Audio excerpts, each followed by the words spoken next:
Thunderbird? I think you chose the Thunderbird. Yeah, it's a whiskey. Right? No, it's a so-called wine. It's more chemical. Yeah. Other chemicals in it. No, but it was sold widely in the Black community. I'll tell you about what's the word Thunderbird, what's the price. The whole thing about that.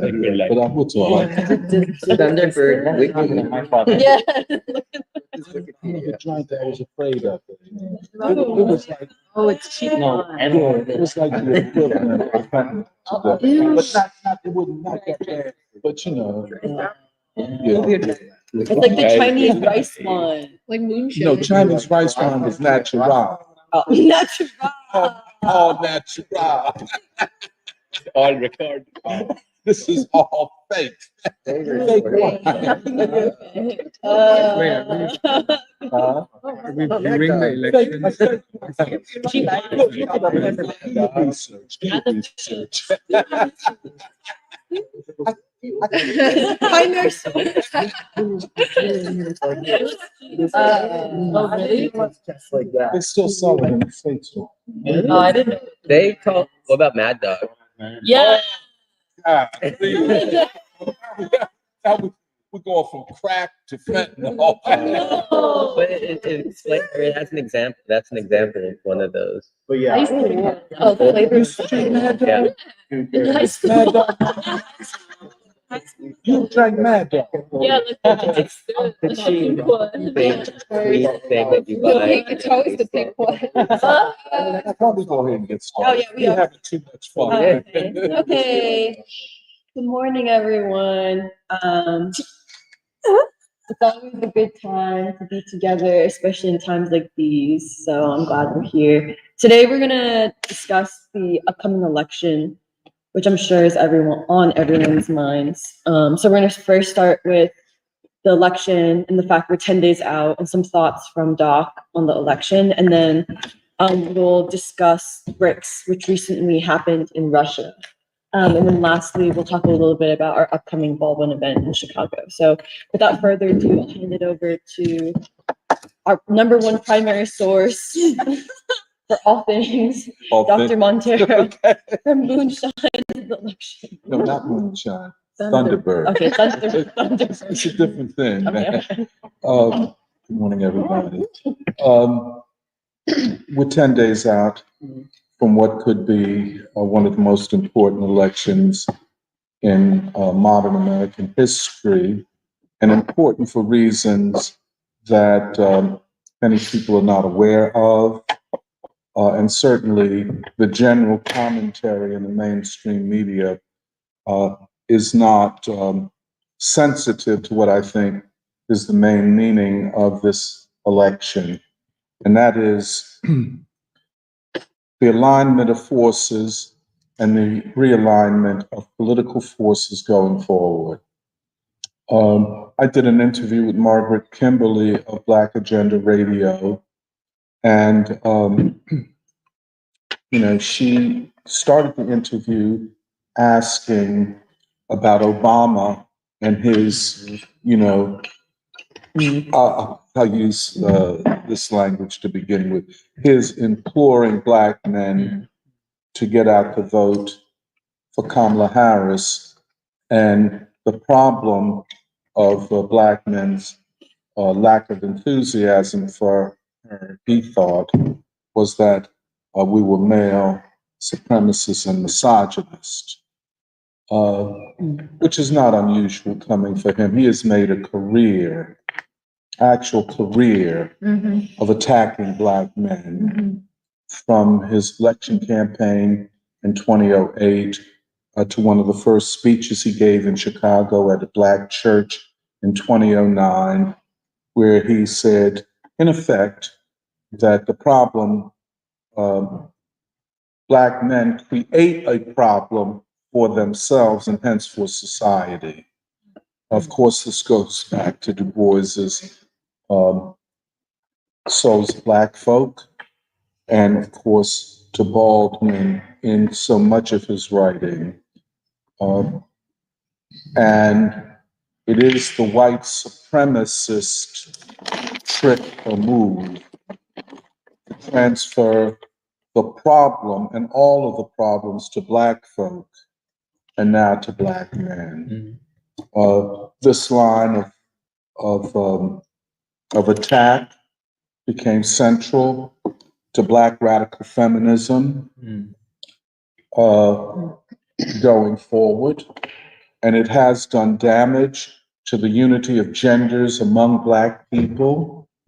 That is, of course, that is the ideological framing of the problem. However, the decline of Black men over the last 30 years has been something that few politicians, not to mention social scientists, want to talk about. The poorest group in society are Black children. The next poorest group are Black men. In some ways, their poverty carries a qualitatively different character to Black children because Black male poverty is something like a death march. Because once, and we've seen it as we've gone around Philadelphia, once men reach a certain age, probably in their 20s, young Black men, and they're locked into poverty, they can never get out. And such. So it is qualitatively different. But then the entire society turns on them.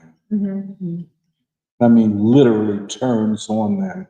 Everything from the police to the schools, we see it in the schools, to society in general, including the Blackness leadership class. And, you know, the thing is, they know it. They know it. And if you go to certain neighborhoods, and you don't have to, walk up and ask anybody if you have eyes to see. When you see tens of Black men just standing on a corner, standing outside a store,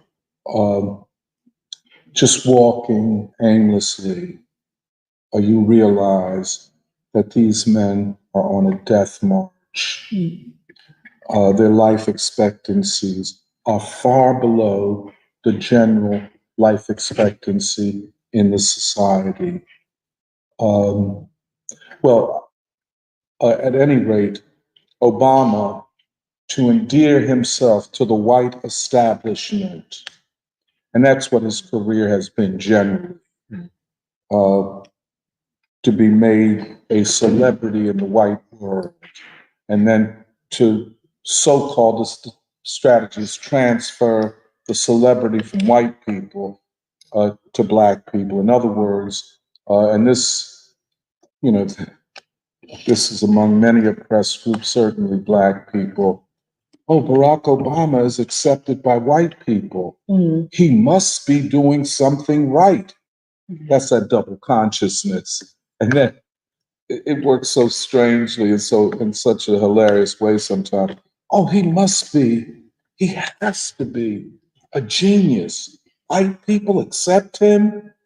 And then something kicks in and says, wait a minute, white people accept him. It's something wrong with this calculus, But that's what he is. And he's attacked Black men in spite of the crisis that they find themselves in. And there's always a audience among Black and white elites for this type of rhetoric, And so when he speaks, he has generally gotten wide applause while Black poor men are standing in the corner, standing outside, homeless, and so on. You can go into certain Black churches, and this is this is a critical thing of Black churches.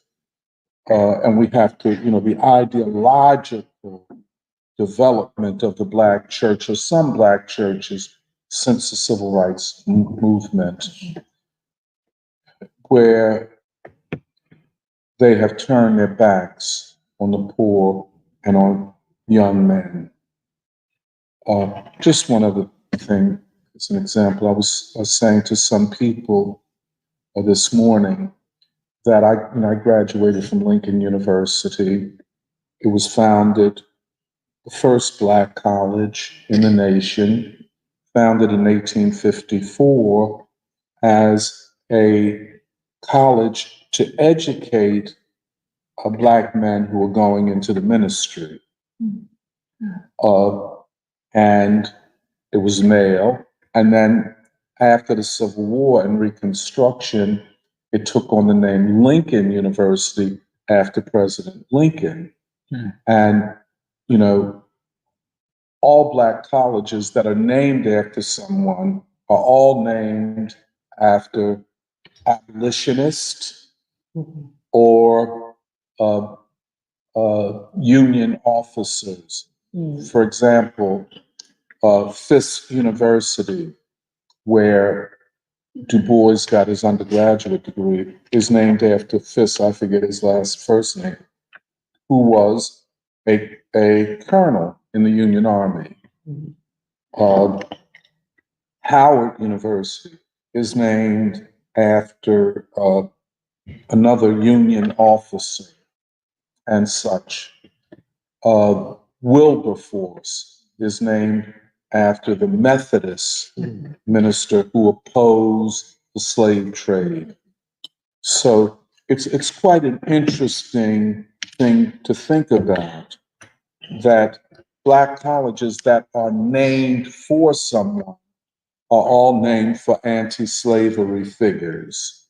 I don't think that exists anywhere else in the society. But nonetheless, we were begun as a male college, and we remained so up until the middle 60s. And a small college which graduated some of the major figures in Black and African history. In fact, 2 presidents of African nations graduated from Lincoln. The first president of Ghana, Kwame Nkrumah, and the first president of Nigeria, Nnamdi Azikiwe. Both graduated from Lincoln. The first Black who was on the Supreme Court, Thurgood Marshall, graduated from Lincoln. Langston Hughes, the great poet and writer and poet laureate of the Black people and coming out of the Harlem Renaissance, graduated from Lincoln. And even though when I went there, we only had about 600 students, we felt that we were the smartest student body and the most revolutionary student body in the country. I think we were. I mean, like, if somebody came from Harvard or Yale and talking trash, I can't explain just how much contempt we had. First of all, for any Black person that went to a white university, that was Uncle Tom written all over it. But that's the way we rolled. By the way, Gil Scott, Aaron, he graduated with us too. But so we had this proud history, and no one was against us becoming co-ed.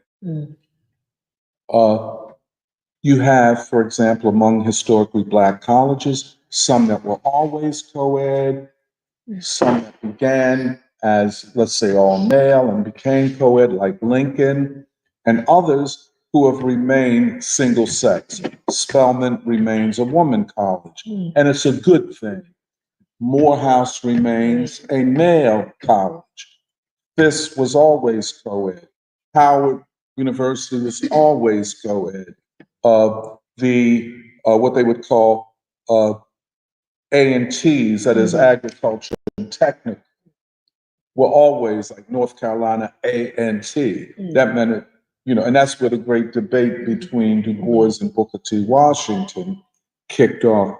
Should Black people have universities? that teach a general liberal arts curriculum. Because everything that, college for us meant, like Booker T. Washington said, you got to learn to do something with your hands. So you could go to Tuskegee University and take up horseshoe fitting. And that's college. It's just the complete, and he was funded to do that. But so but now we were back, and I was talking, we're just rapping and stuff. Now, Lincoln University, 70% of the students are women.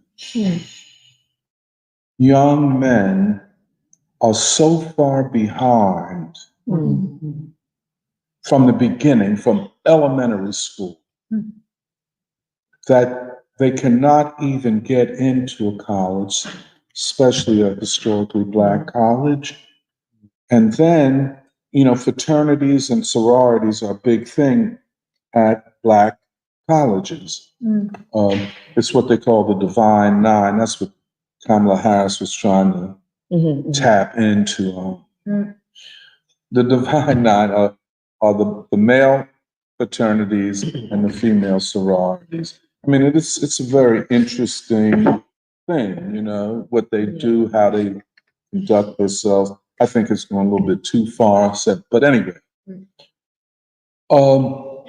It's so bad that they're thinking about decertifying male fraternities at Lincoln because the male students cannot even get a C average. Okay. Is this because of them, or has this long death march been imposed on them?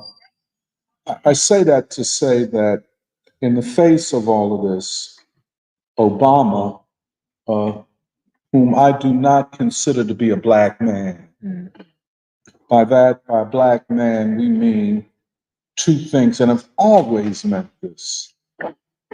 Not your physical skin. It meant a legacy that goes back to slavery, and having lived under Jim Crow law. So, Obama, neither of your parents have a legacy back to slavery, and none of them lived under Jim Crow laws. So his sensibility, I don't care how you cut it, is not Black. And if you study him, it's all fake. In fact, he had to hire an actor to teach him how to stroll, get his stroll on. Yeah, I mean, it's deep. Now, I consider myself to be a teacher. I teach people how to get their strolls on, in the unique Philadelphia way. But even that, he's fake. He's a complete fake and a dilettante. Same thing with Kamala. You're not Black. I mean, yeah, you're down with Black. You're more down with Black than Obama is. You understand? She really is. But you was raised in Canada. I mean, really. So it is a funny thing. But anyway, on whose authority did Obama attack these Black men in Pittsburgh, calling them misogynists? And of course, everything that's wrong with the social reality can be traced back to somebody Black, a Black man. We're the most homophobic, transphobic, misogynist, irresponsible. All of that is us. If you want to know everything wrong and backward in society, its name is Black man. Right. And so Black men are very angry. They talk about the angry white man. They ain't seen nothing. The only difference between the angry Black man and the angry white man, well, first of all, Black man is more angry, and these white men are more armed, which makes them extremely dangerous. And they got more motorcycles and all that stuff. And they don't listen to good music either. But I say that to say that Margaret asked me about that in the interview, and I said, first of all, Barack Obama is a spent political force. And she brought up then Bill Clinton. I said, he too is a spent political force. And the next question is, if the most visible and recognizable leaders of that party are spent, is the party not a spent force? And if the Democratic Party cannot hold its base together, especially the Black vote, and more particularly the Black male vote, then can that party for long exist as a national political force?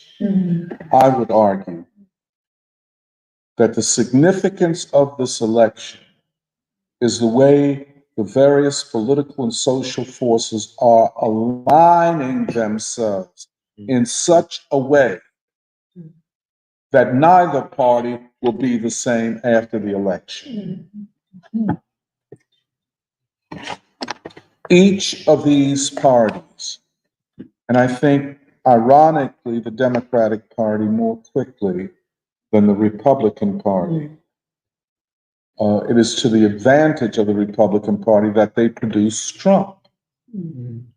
And, you know, everybody in the Republican Party is not a follower of Trump, but all of them know that if they have a future as a politician, for the time being, they have to identify with Trump because he realigned the party from a class point of view, making it now what the Democratic Party claimed it was, the party of working people and Black people. Now the Republican Party is more the party of working people and increasingly of Blacks and Latinos.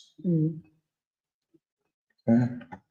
But without policies that serve Black and Latinos and working people, the Republican Party will not be able to hold that. So, and then of course, Trump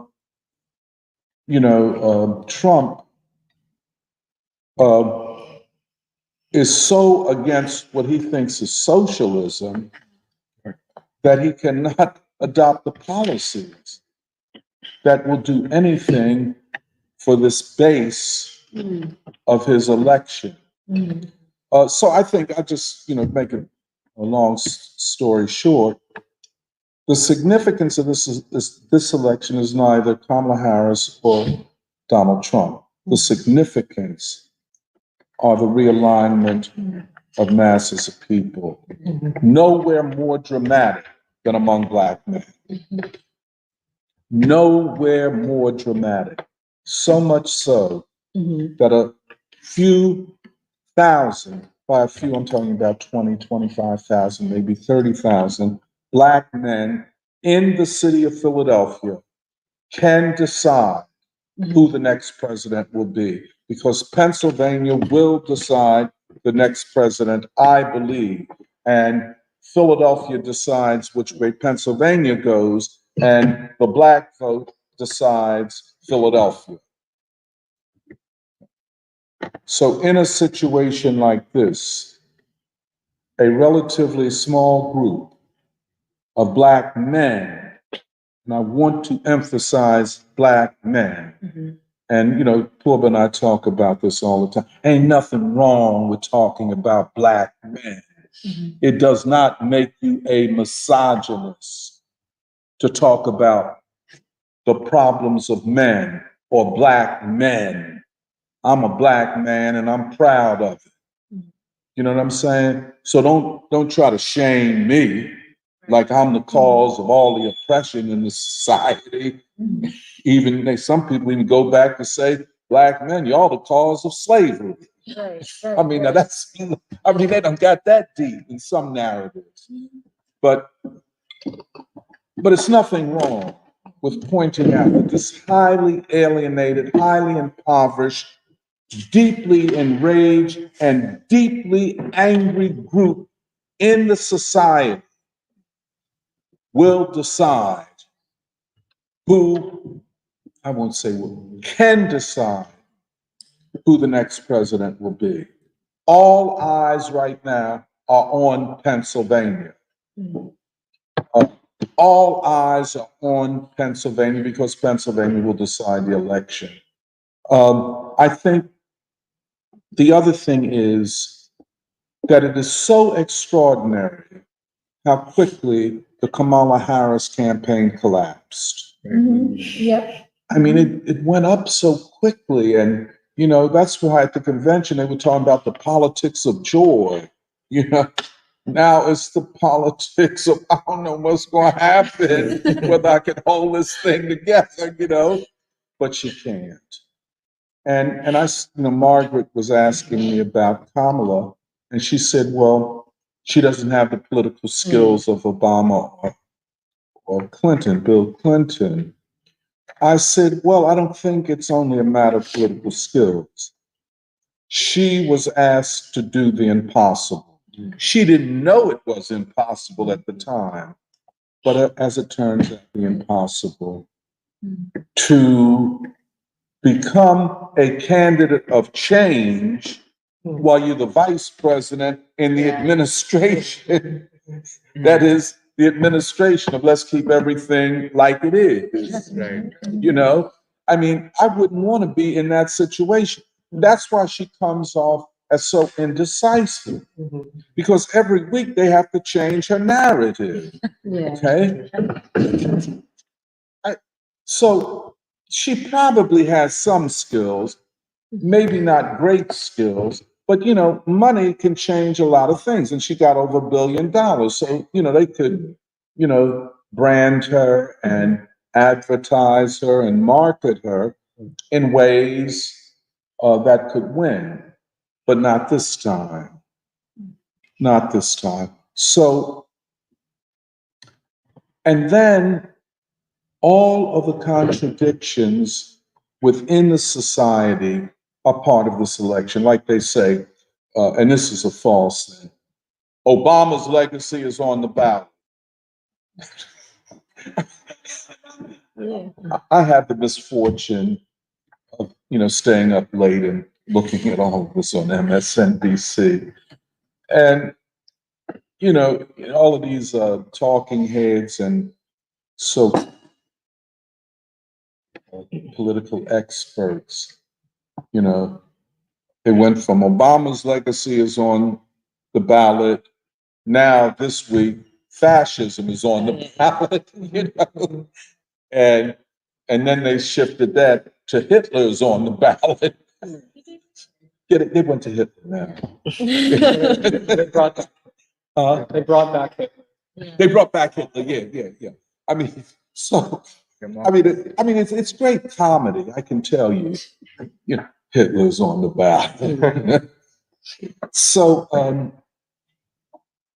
they're flailing, and the thing is that all of the polls are saying the same thing. Her campaign collapsed. They don't want to admit it, but it's collapsed, and it was dramatic, and it was sudden. I guess this is the way these things happen. She just, and they don't know how to reconstitute it, to get it back where it was in August. And they probably can't. It's still going to be a close election. No matter what side wins, the nation is so divided. There will be something that looks like a civil war. I sometimes used to think, and I still think, as this logic unfolds, it could probably look like a pre-revolutionary situation. And by revolution, I like to be clear, what I am talking about is a democratic revolution where the people say, we must take power. We must take power. And by taking power, we're talking about they're replacing the current ruling elite. What form that would take is not clear. A civil war, seemingly at this time, would be the more natural outcome in the immediate sense. The country is divided.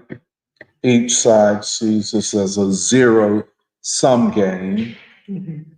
The Trump people will not negotiate a compromise with the Democrats. In fact, Trump has said the opposite. I'm going to go after you all. I'm going to lock you up if I can. I'm going to investigate your taxes. In other words, everything y'all did to me, I'm going to do to you.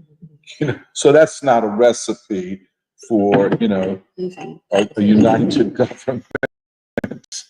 And the Democrats, if they get in, we've seen already what they're doing by shutting down dissent, shutting down people's accounts on Twitter or Facebook, or shutting down podcasts and so on. They have already taken major steps towards criminalizing dissent, and they will probably continue that because they are the party of empire. It is no other way to look at it, and of war.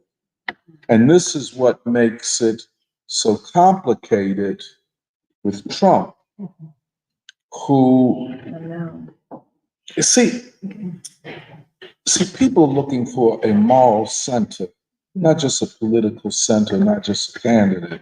And that's why, you know, the issue in the end is character, but character in the sense of a moral character. And so I'll just end here. I think at this point it looks like Trump will win. There are commentators who believe he could win a popular majority. That he will rack up such numbers in places like New York and New Jersey, even though he doesn't win those states, and in the South and in Pennsylvania and big states like these, that he could win a popular majority as well as an electoral college victory. That the Democrats will lose the Senate and the Republicans will hold on to the House. Well, saying that is Republicans holding on, even talking that way, when in a lot of ways, the Republicans, or a big part of the Republican Party, are Trump followers. And so that party is fragile. But then what will be the policies? What will be the moral center? Trump running around here talking about he wants Netanyahu to do what he has to do. That is a descent into immorality in the face of children being bombed. I know a lot of people like Jerry said, I can't go there with you, man. I'm down with you on Korea, the Korean Peninsula and all that. But man, once you start talking like that, it is so morally disgraceful. But see, that's that default to whiteness. See, the white thing, we're gonna have it all ways, you know, and anything I say, but dog, it ain't working that way in this world, you know. And then of course, Shanta's gonna talk about BRICS and all of that. The world has changed. Even Israel has to realize that Iran could wipe you off the face of the earth with the quickness, you know. So chill, act like, you know, and then, you know, the whole number of things, and, you know, but I'll stop there. I would recommend maybe, if you had time, listen to that interview I did with Kamala. I mean, pardon me, with Margaret.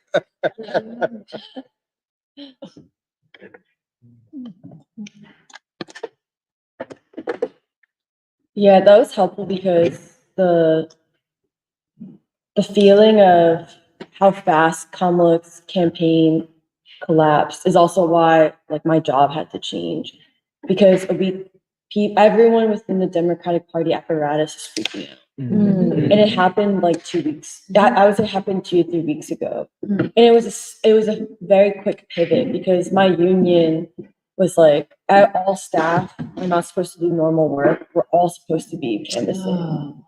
Yeah.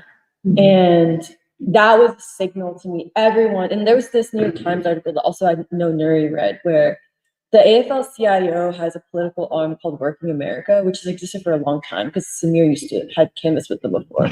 But Working America has sent like every weekend they have flown people and bussed people from other parts of states into Pennsylvania. So like even in Bucks County, the local campaign office told me that on weekends, thousands of volunteers are in Bucks County alone, which shows you it's like tens of thousands of people are knocking on doors in Pennsylvania, and it's like totally just a numbers game at this point. But the thing is people have the ideological weakness of believing that everything about this is a numbers game of how many people you can find under a rock in like Bucks County or some random county in Pennsylvania, when they're missing the biggest invisible force that this country has always missed, which is not just the Black proletariat, the Black worker, but Black men. And to me, we talk about it a lot in free school, but this is the first election where I actually like felt for real, just from simple sampling from like all the canvases I was required to do for work. It was like, there's so many Black men who all said the same thing, and I didn't even have to like knock hard on doors. It was just the people who ended up talking to me. It tended to be Black women were like, didn't really want to talk, which is fine. But each time I found a Black man who was down to talk, they said, yeah, let me explain to you how I feel. Right. I do not like either candidate. They were just really upfront about it. They were like, I do not like either candidate. But one guy literally said, if you were to put a gun to my head, I will vote for Trump. Like if you put a gun to my head and like force me to vote, I would vote for Trump. Right. And it comes from basically he said it came from decades. Like he was like over the last elections, all the way back to Obama. Obama, he said, was the flip for him. He was like, Obama convinced me. Like I was out there ready to vote for Obama, and Obama convinced me that the Democratic Party is anti-Black. Right. Yeah, he was like, that was when I realized that the Democratic Party is anti-Black, and I don't like either candidate.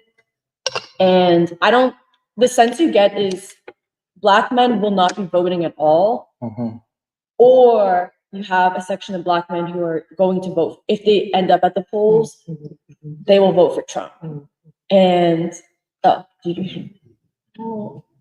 think the strategy for like the collar counties in Pennsylvania is actually pretty significant though, because Philadelphia has been like strongly like Democrat, but then it's been slipping. And I think actually the Democratic Party's like response is like, oh, maybe like we can't really do anything about Philadelphia, so we're going to go to Bucks County. We're going to go to like Montgomery County, like Delco, and basically try to convince like these credulous voters in the suburbs to maybe care and maybe vote.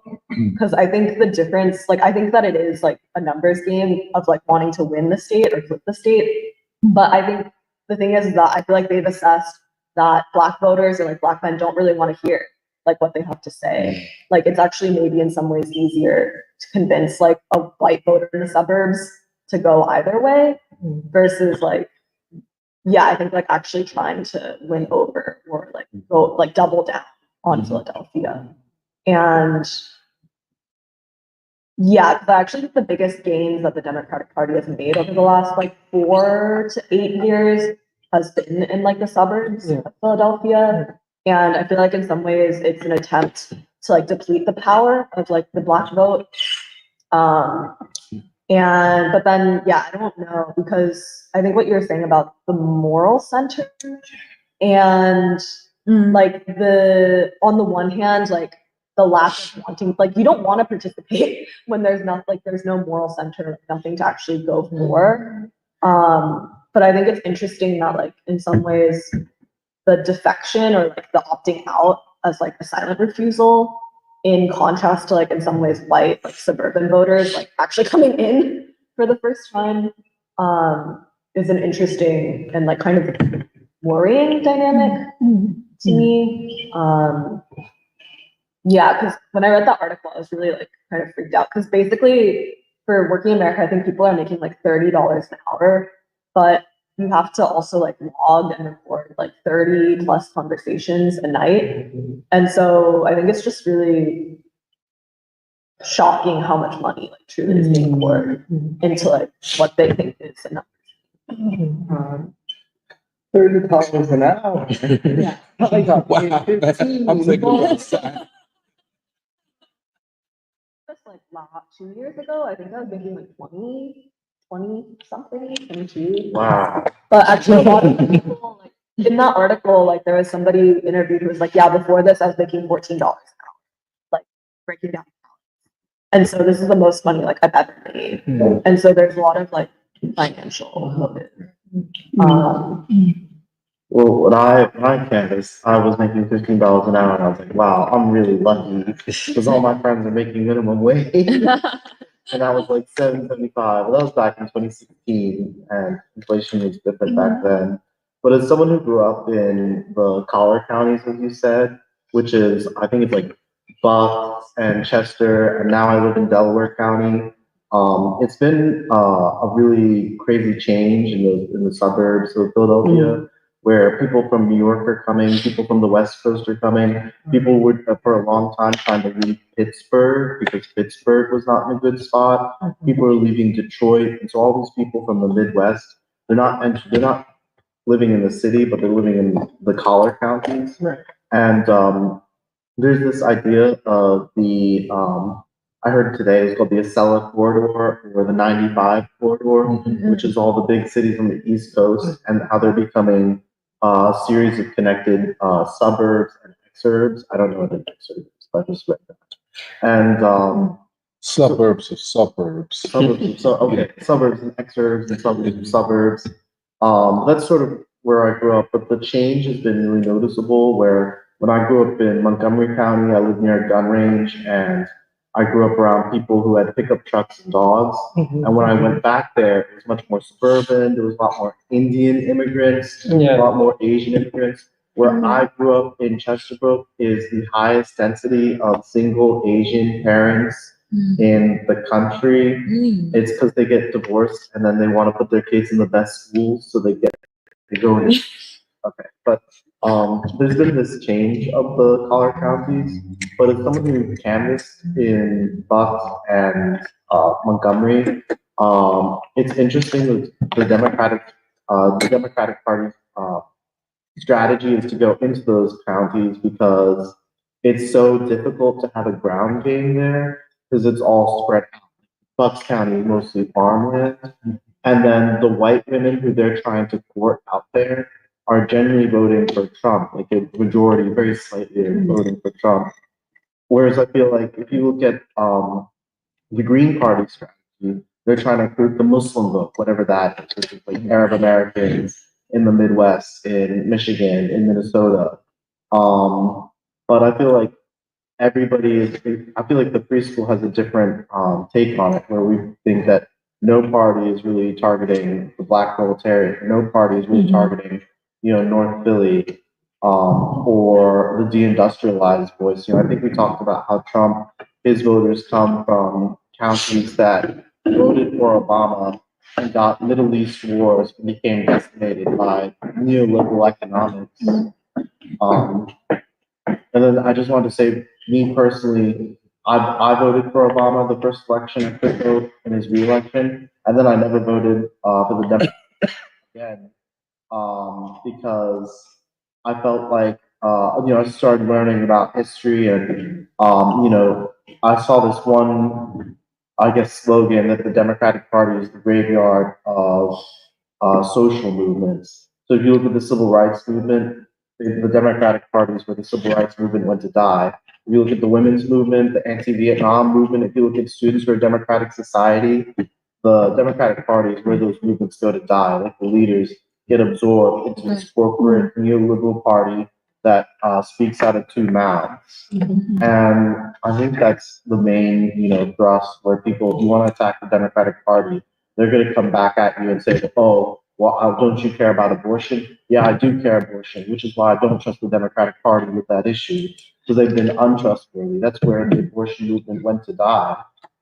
Yeah. Well, yeah, the point I wanted to make was that even the New York Times article, I remember when that article plus I forget if it's the Inquirer or the New York Times. I don't know if you guys noticed, but only a few weeks ago, everyone suddenly started talking about Black people. I feel like that was like it was an influx of news articles that was like, Democratic Party has lost Black men. Kamala campaign is worried about Black people, and it's because like. But the thing is that if for us in free school and even my Black coworkers, everyone has been talking about raising the alarm about Black people are not a given for months. And what's interesting is to this day, the issue is if you're something like my union, for example, there's one way of viewing it, which is a numbers game, that this is just about numbers versus how free school views it, which is a different understanding of an assessment of social forces or like how people decide things. Because when it comes to the election, which is a certain expression of the state of society, but does not really say anything about determining the future, that goes back to like, what will the people do or what will the people decide? The biggest blind spot that has honestly been kind of funny to watch is the fact that to this day, my union, the AFL-CIO, and the Democratic Party, everyone is not paying enough attention to Black people. Only now is Kamala at West Philly. Now, like Kamala Harris was just at, or was it Tim Walz? Tim Walz was just at Booker's at 50th in Baltimore. Really? Yeah, yesterday. Oh my God. Or like they're target Kamala Harris tomorrow. I'm impressed with him. That Kamala guy. Harris is in West Philly for a Black church service and going to a barbershop.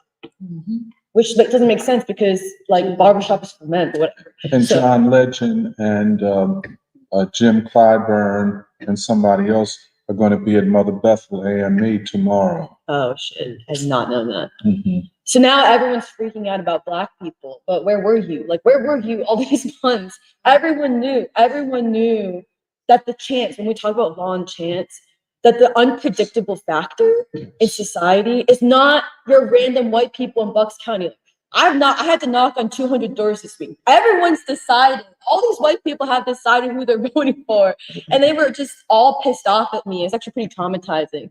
Having people shut their doors on me and be like, oh, I thought you were my Amazon driver.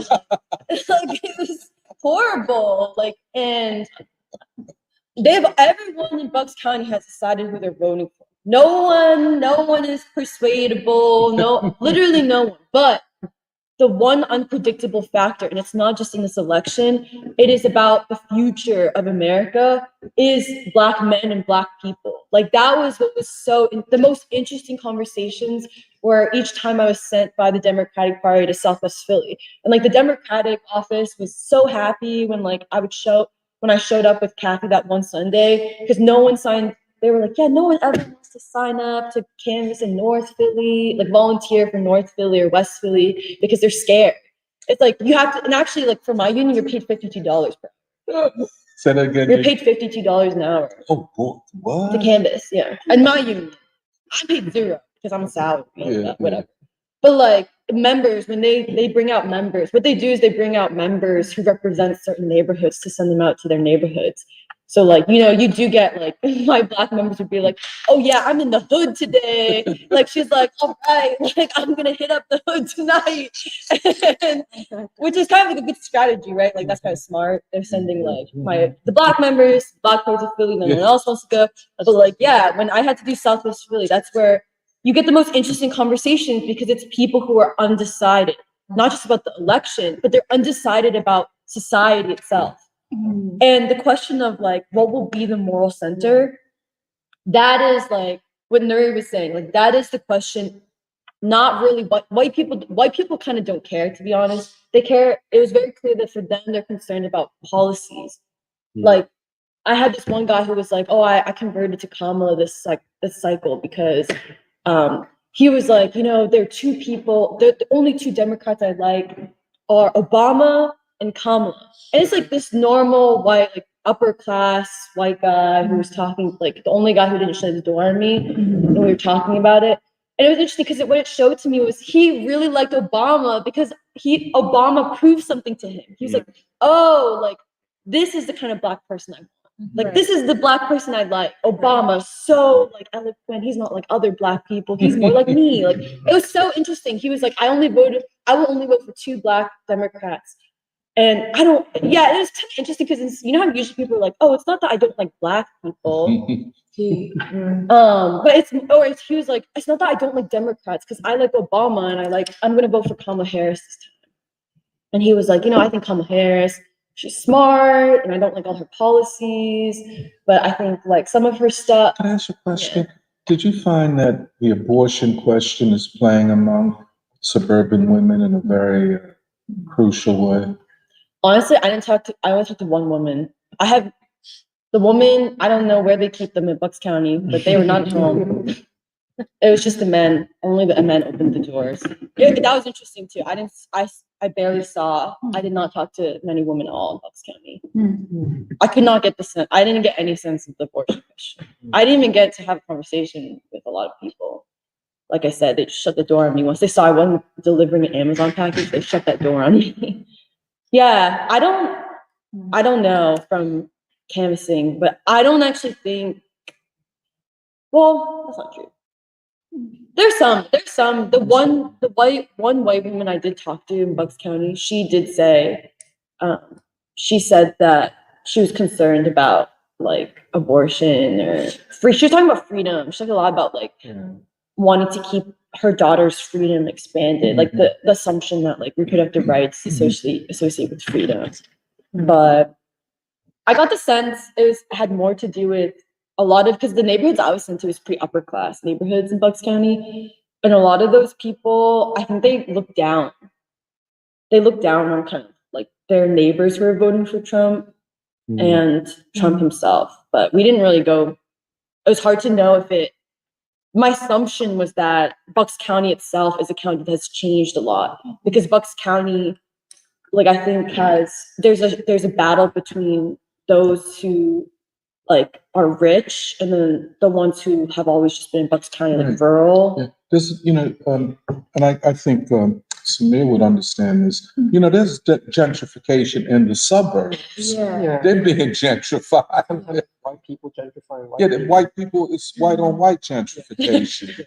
Yeah, it is. Well, because I think it seems like the longer strategy for the Democrats is basically, it's like you recognize that you're losing the working class and you're going to gamble on essentially like the more educated parts of society, because like there's many ways of kind of dividing like also like political partisanship and like the parties. But I think from what I've seen, one of the biggest indicators of how someone will vote is basically their level of education and whether you have a college education or not. But I was listening to this, I think it was either Wall Street Journal or New York Times podcast about like one of those collar counties and how basically it's like the battle is between like the highly educated like new like people who are coming in and changing the politics versus like the lesser educated people who've also lived there for longer.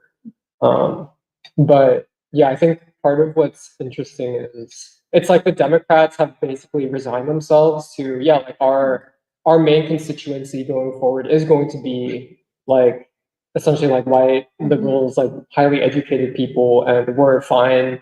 Like maybe we're fine with leaving behind Black people, but just for this election, it's like suddenly you realize, like Emily's saying, like you have to scramble to try to get at least some Black people on board. But I think even because I had the opportunity of winning the reading group at Zion this week with Eddie and Doc and Corbo. Yeah. And I think even aside from specifically the election, I think it was really interesting to me because there was that one woman, what's her name again? Carol? Sister Carol. Yeah, Sister Carol. Yeah. And we didn't even bring this up, but kind of out of the blue, she was like, yeah, like I so like saddened by what is happening in Gaza, and like I try to bring it up in church, and none of the church leadership wants to talk about what's going on in Gaza. And I feel like there's all these kind of, especially with Black people, but also in I think larger parts of the American people, all these kind of like subterranean changes, like changes in terms of how people are thinking, but it's like also it's not just the crisis of the Democratic Party, but also the crisis of legitimacy within institutions like the Black church, and how that's going to manifest. But I think, especially if Trump wins, I think we've seen how quickly the Democratic Party elites turned on Biden. And I think if Trump wins, I think, yeah, the knives are going to come out. And it's going to be really vicious, kind of like the interfactional battle within the Democratic Party itself. But I don't know. It's hard for me to.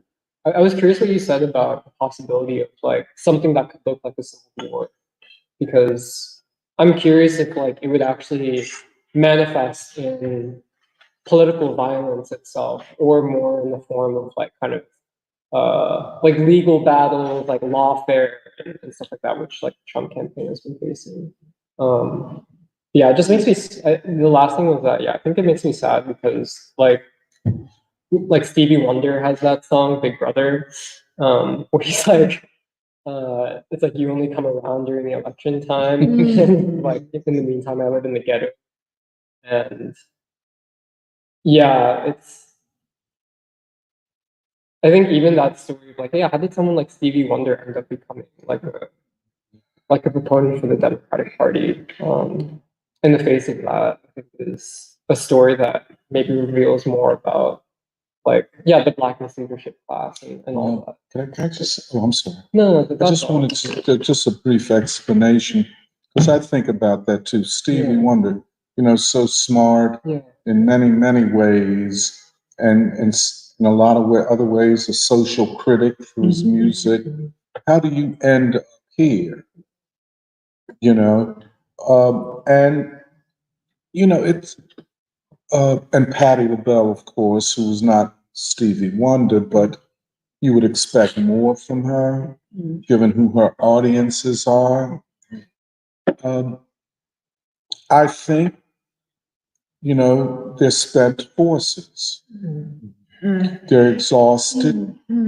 They don't have a strong enough ideological stance or worldview. And in fact, as artists, they relied upon others to do the ideological work for them. And now it seems that the Oprah Winfreys of the world, the Barack Obamas of the world, maybe the Jay-Z's of the world, are deciding for them philosophical and political questions. And it's for me very disturbing that how, without, as you say, a moral center in the Black community, these people don't know how to go forward. And yeah, that's what I would say. I think, I'm just, King said, after he got the Nobel Prize, he said, I must return to the valley because the valley calls. They have forgotten about the valley. They don't see the valley. They don't see the masses. I don't think they understand how bad it is and the poverty, things that we see and try to understand. And so they can't produce anything great anymore. I wanted to go back to this point that you had said that Philadelphia decides Pennsylvania. Pennsylvania decides the election, the state with the most electoral votes, like an undecided state. Philadelphia decides Pennsylvania, and then like it's the Black worker that decides Philadelphia. Actually, that really, really stuck out to me because I think I'm still trying to appreciate how and why the city is such like a hotbed for political struggle, for ideological struggle, for like social struggle. Because like Emily, when you were talking about this election and the mistakes you're seeing for your job, it made me think about the first decisive election that I saw in my life. Because I'm from the California suburbs and I never took voting seriously. First, because I'm the child of immigrants, but then second, because it always flips blue. It never, and I think that's what actually makes like these young educated people in Philly or like these canvassers or these leftists or these activists or all these people who in my neighborhood who I know are gonna vote for Kamala at like my polling place that Tuesday. Like what makes it so ironic is that like,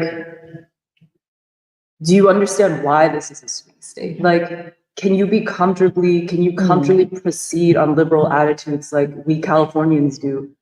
You know, like it's just there's an irony to me because I think the Black suffering, the poverty, the contradiction, it's unavoidable. It's like so unavoidable in a place like Philadelphia. And I know it because I knew what it felt like when I collided with it for the first time in my life. And yeah, but the thing I wanted to say is it made me think about the 2016 election because that was such a big deal for a liberal environment like Penn's campus at that time because yeah, like Trump won and that shocked. That was the first time like the consensus of the ruling elite was shaken like that. Shaken. That was that first rupture. And I remember leading up to the election, Obama, like Clinton, they were coming to Philadelphia. And I remember like going to see them at Independence Hall. Not because I felt so politically invested, but I was just like, wow, like this is the city of the birthplace of democracy. And like, wow, like the candidates are right here. And the students at Penn are making a really big deal out of it. And probably something similar happened at Cornell. But I remember when Trump won, the entire like frequency of the campus, like people were completely crestfallen and shocked and like crocodile tears galore. And I couldn't fully identify with it because, you know, that it's a little bit like it is narcissistic when you are placed in a city like Philadelphia. Can't you help but wonder, like, yeah, when you step on that trolley or step on that train, well, why aren't all of these other people reacting the way I'm reacting? And yeah, I was just kind of recalling, like, I feel like this election has some of the same emotional feeling to me as that election. Also because I think even certain things that held in the 2020 election don't hold anymore. And Like what thing? give me a second. I'm still trying to understand how to say it, but I think that, well, first, I'm also saying that Philadelphia is like a fulcrum. And that's something I'm still trying to wrap my head around, how so many things can be seen, so many tensions, contradictions, that contention of the different forces. Like that's something I'm trying to make sense of because it just amazes me and it shocks me in a way. But I think that 2020, like that election and the attitudes around it was an attempt to restore what 2016 ruptured. And I think that restoration, I don't feel like it's tenable at all at this point. And like I can't see there not being a greater rupture with this election. And that's what makes it feel similar to 2016 to me. Because like you said, even if Kamala wins, like the Democratic Party it won't even be what it was in 2016 anymore. You know, like it is not the party of working people at all anymore. Like Black people, you have pushed Black people so far away. Like, you know, it is the most critical, the most dangerous, the most like violent, you know, it is the party of the elite so decisively. So yeah, that's kind of what I'm saying. Well, there's one of the big slogans for the Kamala campaign is "We aren't going back." Yeah. And How can you miss it all over? yeah. Well, I was thinking about that. You know, like all the like posters they plaster everywhere on like the telephone poles and the street lights and stuff. And Yeah, there's something actually that feels kind of like medieval about it almost, where it's like this is like your liege lord, and like you have to, it's like we're reminding you you have to pledge fealty to like, like the Democrats, and there's something like very like it like feels like very menacing to me. I know it's supposed to kind of quote unquote spark joy, but to me it's like all these signs blooming everywhere, and they're kind of like it's like glowering at you, and it's reminding you that you have to get in line and vote for the Democrats. And but even that whole like that the kind of narrative mentality of the Democrats and how they're trying to position themselves, it's like the whole "we aren't going back" thing. There's one way you can obviously their narrative is that Trump represents the return of racism, of white supremacy, all of these bad things in America's history, which we'd rather leave behind. And the Democrats are the ones taking us forward into some bright and beautiful future. But the kind of more, I think the subconscious messaging behind it is actually Trump. You can think of whatever you want, and it's not just about Trump, but Trump represents something which is like American politics is like moving towards this great unknown, this great field of uncertainty, and in which many more things have been put on the table. And basically, it's like, yeah, the Democratic campaign is like, no, like we are going. It's like in reality, what they're basically saying is like, actually, we want to preserve the status quo, and we don't want to go into this kind of like what Trump represents, which is like this great field, like this kind of realm of uncertainty in which, yeah, like even the nature of politics itself, I think, is not going to be the same as it was like maybe what we were used to growing up as kids in like the 2000s and whatever. But I think also like, I mean, this is just reiterating things that you guys have said, but I think especially with this election, it is clear that like the question of like the legacy of the civil rights movement is not really about the past, but it's about America's future.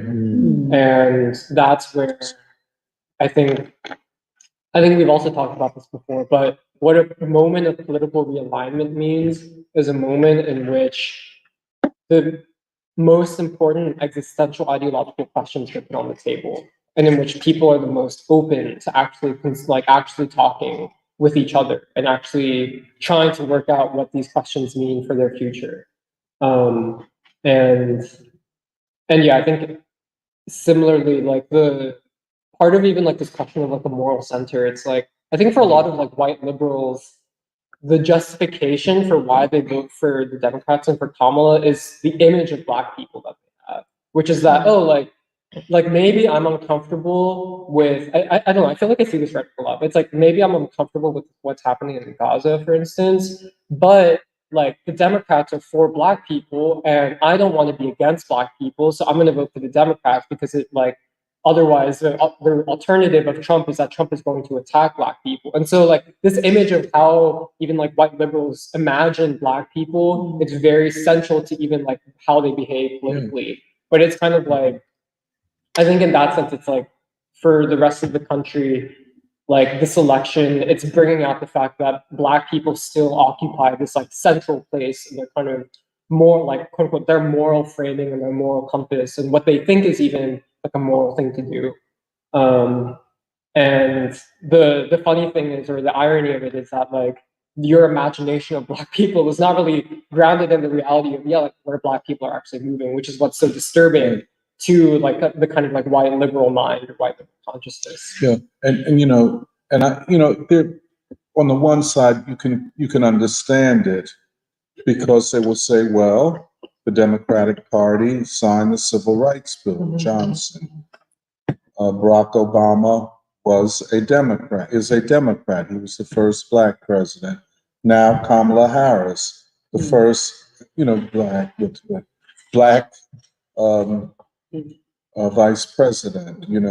So if all you want is an outward justification or rationalization for what you're going to do, then the Democratic Party, and then all of the Black politicians for the elected officials are in the Democratic Party.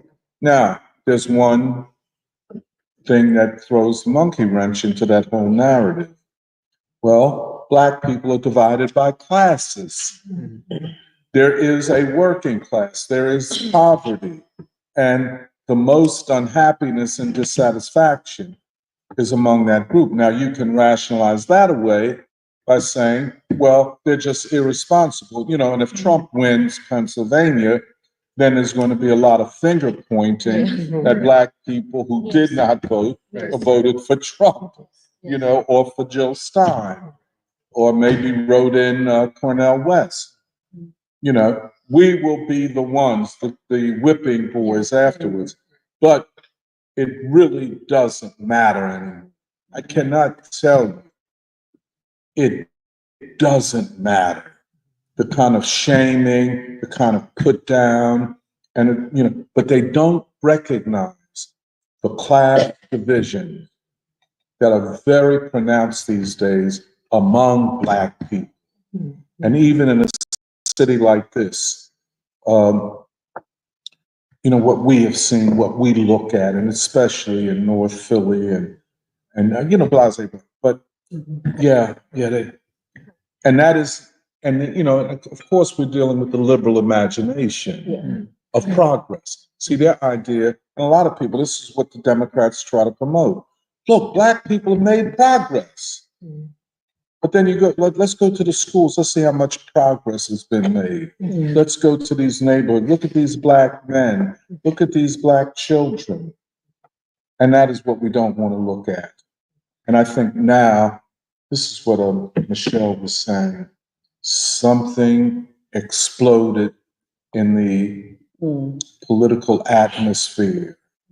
Something, and I think it's disproportionately among Black people and Black males in particular. The Democratic Party cannot exist without 90% of Black people voting for them in presidential elections. Can't exist. Take it down. If it goes, listen, if it gets to be, let us say, a 75 to 25 kind of breakdown, 75% of Black people vote Democrat, 25% don't.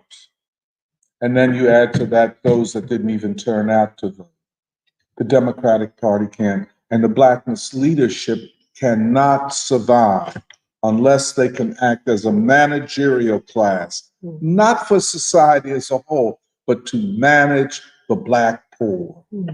It's very insulting and very disturbing.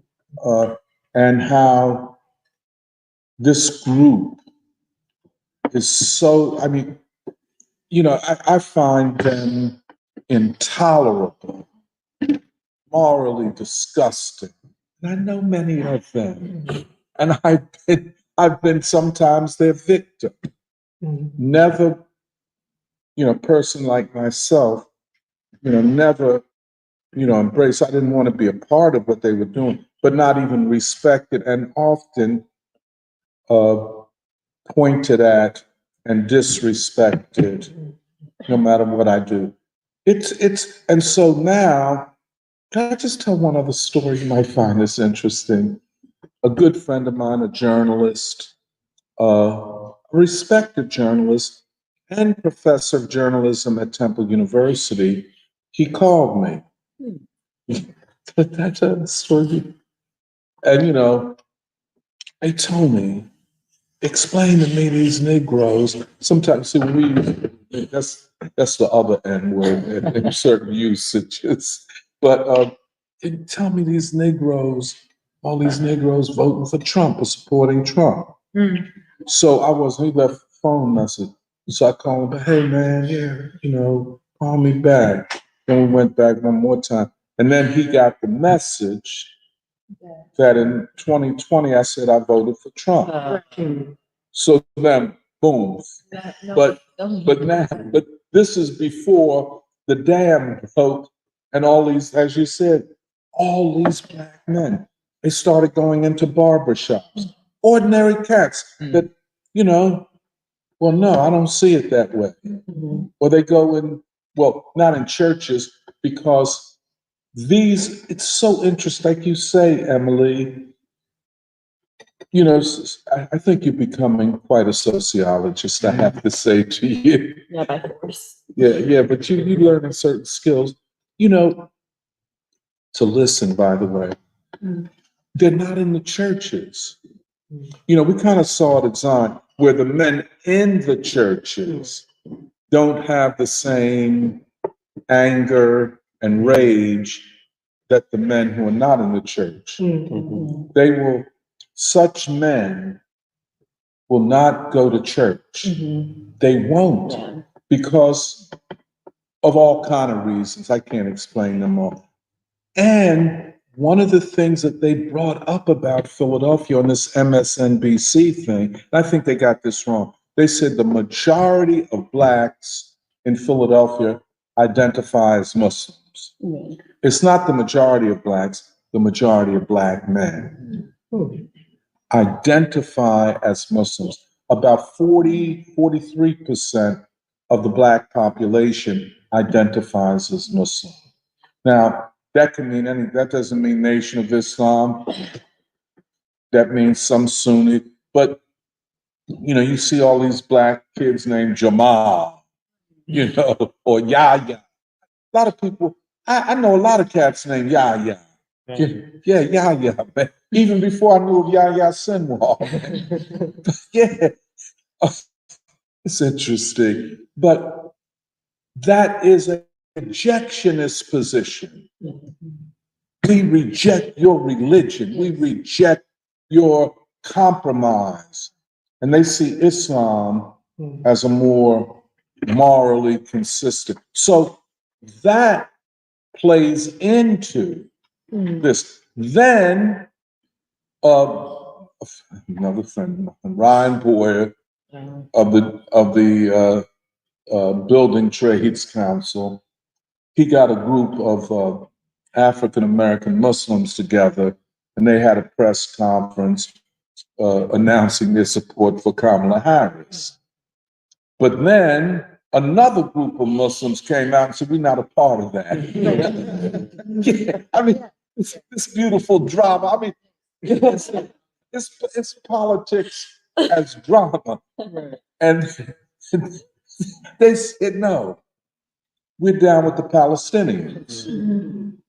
And then you get a whole nother subtext among Black people.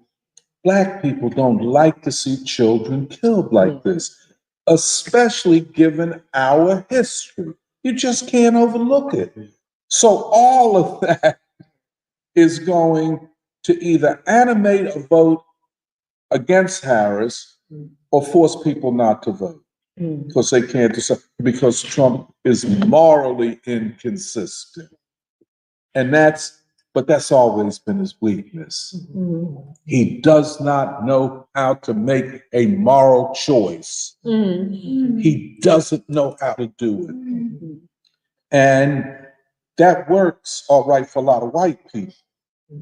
But for Black people, they want to hear more moral. But where do you stand? What is your moral anchor? And that will play towards Harris. And that's why they use the platform or the pulpit to say, we stand, this is our moral foundation. But then so many Black people and Black young people, especially Black men, have left the church. And they want to know, well, why are you bringing John Legend and these politicians in? I'm telling you. And and Muslim mosques, they don't have even Sunnis or cats that represent that, the Pakistani thing. We got all kind of Muslims in Philadelphia. I mean, the henna and all that. It's deeper than deep. But one thing they do not do, politicians and others are not going to speak in any mosque in Philadelphia. And when the Christian church debases itself that way, it forces them to say Christianity is a fake religion and so on and so forth. I think one of the classic arguments that Muslim men, when they convert to Christianity, is they don't like that Christianity is a religion of nonviolence, whereas Islam is a religion of self-defense. Yeah. I think that expresses itself with the Malcolm X King debate. Yeah. But also, there is also the separation of like, well, Jesus is a white man, and Islam is, doesn't have any images of Jesus. And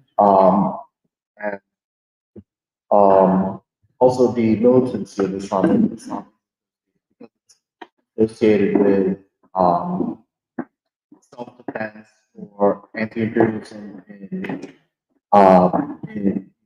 countries like Palestine, but also because Islam is a religion that says, you are allowed to fight back.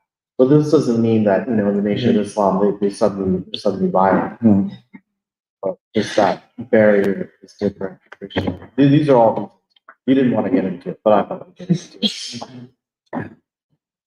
Yeah, well, actually, all the Black men who I talked to canvassing, they all either criticized the Black preacher, like they didn't say Black church, they said Black preacher, or they were Muslim, because they when the neighbors would walk by, they would say Assalamu alaikum. And although one guy thought was a Muslim, I was like, "Are you a Muslim?" And he gave me a look. He was like, "Why do you think I'm a Muslim?" I was like, "Because you just criticized the Black preacher." And he was like, "I'm not a Muslim or a Christian." But it was interesting was that the guy who said that if I put a gun to his head, he would vote for Trump. What was kind of funny is that he was like, "I do believe Trump is racist." Yeah. He was like, "But I still would vote for him." He was like, "I have evidence," because he was like my homie. When he was in New York, he worked for the Trump Towers, and he was like, and every time Trump came to the floor, my friend would have to leave. Yeah, my friend, like all the Black people would have to leave. And he was like, that was the 80s. And he's like, I believe my friend, but if you were to put a gun to my head, I would vote for him. And yeah, it's for the thing is for him, it's not about the election. Yeah. It's at the end of the day, it's not about the election for people. It's about what happened before the election, what will happen after the election. And the question of the moral center is also like a lot of people brought up children. Sometimes it was about Palestinian, but more importantly, they would always be like, I want to know who actually cares about what's happening to our children on this corner of the block. Like, did you see that a kid died the other week right here? Like and for them, that in some ways what they're basically saying is the question is, okay, well, whoever wins it makes no difference who wins this election. What are we gonna do? Who's gonna do? What is the city gonna do about the fact that our children are dying? Yeah, and that was pretty. That reminds me so much of Notes on a House of Bondage, where Baldwin is basically saying that it's not like anybody really wants either Carter or Reagan, even though, Black people will probably end up voting for Carter, but it's a calculated risk to bargain for some time, like time and the opportunity to have a fighting chance to make a difference and change the minds. But also, Doc, I was thinking about this, ever since they started this narrative of, Black men are against Kamala, or Black men. I feel like to me, it's always felt, and maybe this is too simplistic, but it's always felt like you were saying almost like an admission of defeat. Like you recognize that Kamala is going to be defeated, and you're looking for scapegoats ahead of time. And earlier, maybe it was like the first line of reasoning would have been, oh, you don't want to vote for Kamala because she's Black. But then you see Black people not interested in her or not have no respect for what she represents. And then you zero in on the Black man as being misogynistic or whatever, preparing for the arguments that you will have to give once she actually I think you're right about that. And today, I was just looking at New York Times. It's all the opinion pieces are about how Trump sucks and how Kamala needs to do this or that. But then there was an article today which said, ladies, how bad do you want it? This is the title. Like, this election comes down to how badly women want. I don't know what they want, but that's what's in the title. And I'm like, this is such a low level of conversation, such a low level of discourse. If you're going to really like outline the line of fracture in this election to be men and women. I mean, it makes no sense to me. And I know this is not entirely related, but it also reminded me of Bangladesh, and it reminded me of how easy it is for you to clap and rejoice when this leader Sheikh Hasina, who's a woman, a conservative woman, is defeated. You're like, oh wow, yeah, of course that makes sense because she's a dictator. But if you're against Kamala Harris, it's because you're a misogynist. I mean, none of this, it's just such a low level of conversation and consciousness. And I mean, I think what makes me sad is that I think a lot of women and men would put themselves on either sides of this debate, of voting for Trump being a vote for quote unquote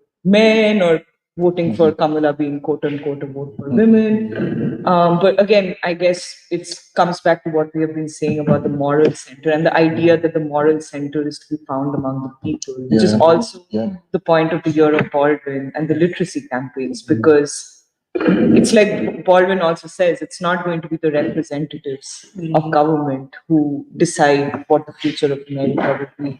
It's going to be what the people come together and decide their legacy must be, what kind of world they want to leave behind for children. And yeah, it just made me really appreciate, because thinking about the election can make you really, so it makes you anxious, it makes you disturbed, makes you depressed. But then you come back to what we are doing in Philadelphia, which we hope has consequences outside of Philadelphia. Seems to be the only struggle that you can mount in this time. Well, one thing, I guess everybody heard the Washington Post and the LA Times have refused an editorial endorsement of either candidate. Well, sorry. Go ahead. No, I was going to say that I think that earlier, when the news media contradicted itself, there was some amount of time between one statement and the next, and now they're contradicting themselves in real time. Like they're saying one thing.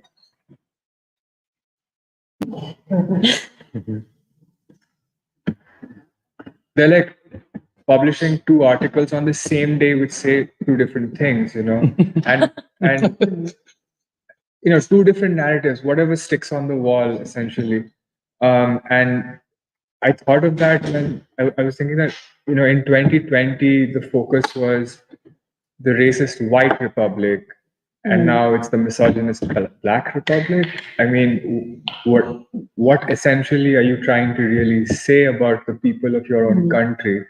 And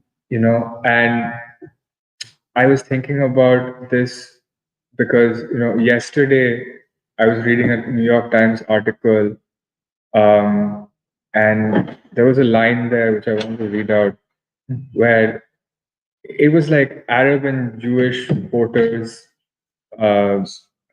Now it's a lot of doom posting on a lot of mainstream media, because now they have realized that Kamala is losing, and losing very rapidly. Yes.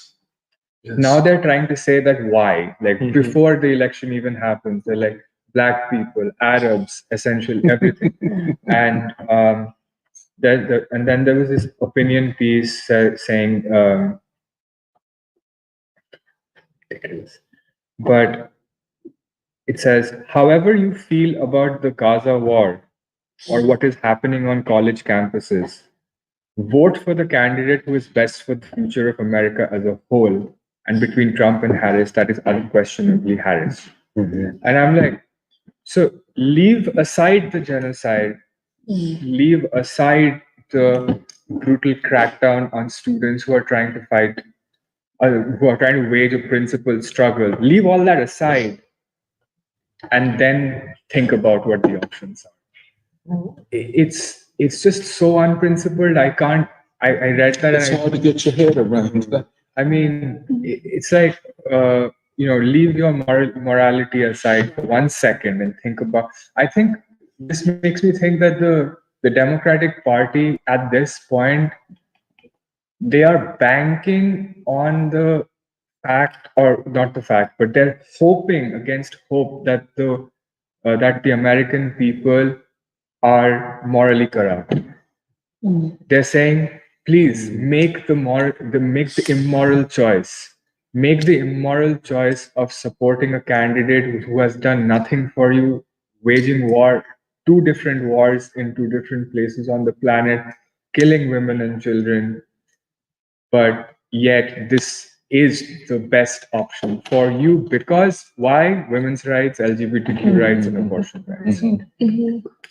And they're like, they're trying to say, they have a message which is the exact opposite of Baldwin's message, which is don't pay a price.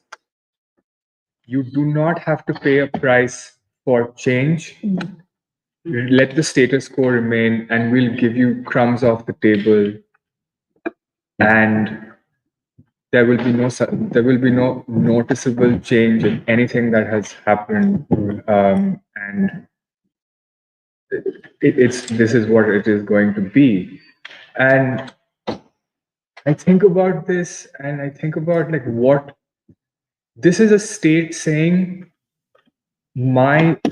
our people are going to support sort of reversal of revolutionary change. They're like going backwards in time instead of moving forward with the rest of humanity. That is what we hope our citizens do. That is what this state is trying to say with all of these. Apart from we won't go back, there's also a sign which says "Save democracy," and I see it everywhere. Right. I'm sorry. Go ahead, man. And it says say, and whenever I see that, I'm like, Who's democracy? Who's democracy? Who are we saving it from? And what do you even mean by democracy? And because there's an online discourse, and which is I think still going around on certain Twitter cycles, that if Trump wins, this will be the last election. Yeah, right. Right? There will be no more elections after this because he's going to turn this country into a dictatorial regime, and he's going to remain in power like Putin forever. And I'm like, okay, you're seeing some evidence of things not seen. But when I look at that, I think about what Baldwin wrote in No Name in the Street, where he said that freedom is not something that is given, but it is something that is taken, and a man is only as free as he wants to be. And that every point in history there comes this period where something will be asked of you, and if you cannot give, or if you cannot pay your dues and pay a political price for that change, then you are an unfree man and you are an unfree man in an unfree country. And you do not need a military you don't need a military regime to be unfree. You can be unfree in the most quote unquote democratic country in the world. Also, to what you're saying, there's because we've talked with I guess the Communist Party USA people, and their whole Recently? I was at the Labor Day Yeah. and their whole theory of how they're doing politics right now is the Leninist thing of maximum position, where it's basically to my understanding, it's Lenin's argument was you try to fight for that position in the political landscape where you can make the most impact, basically. And so their whole theory of the left is, we don't like what the Democrats are doing, but we think that we can impact and persuade Kamala and the Democrats much more, and we can basically fight for democratic. That's the place where you can fight for democratic reforms.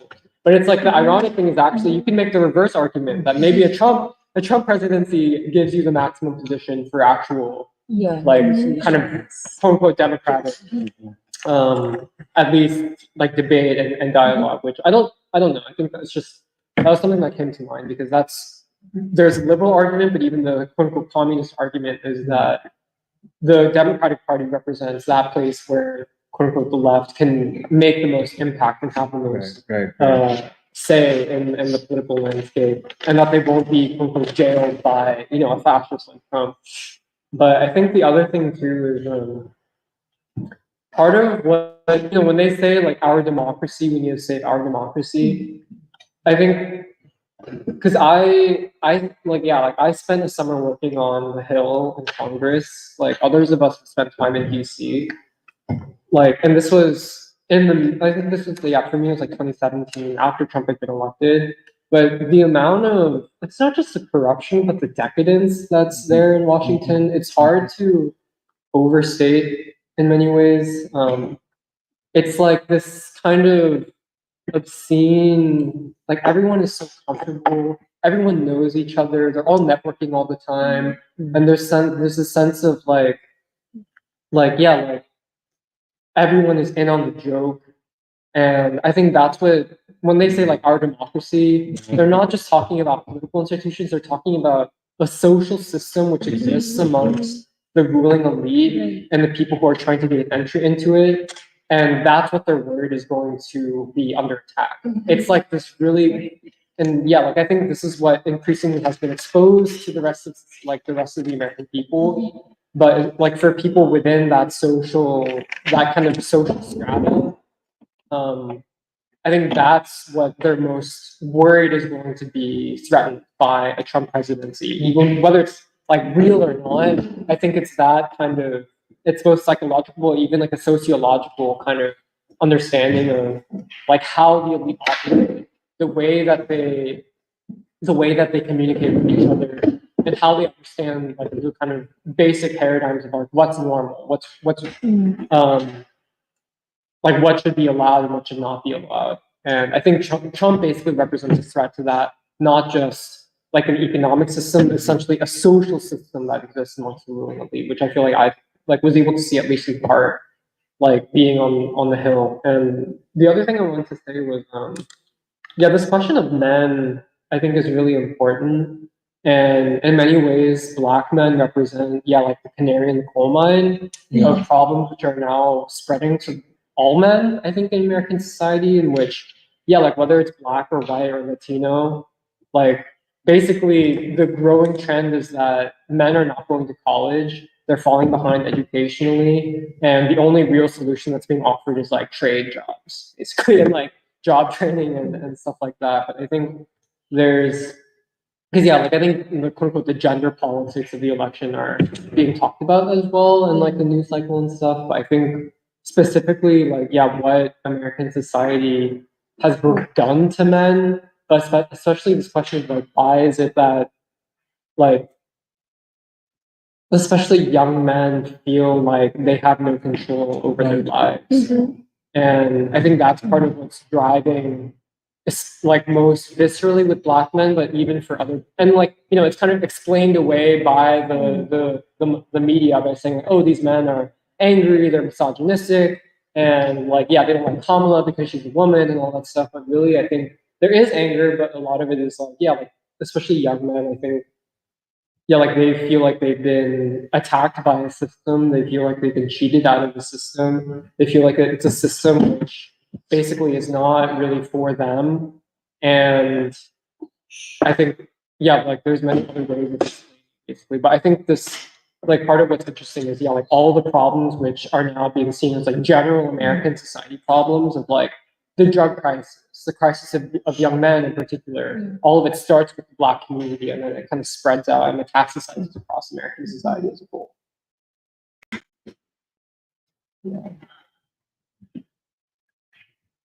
Yeah, I would very much agree with what you're saying. So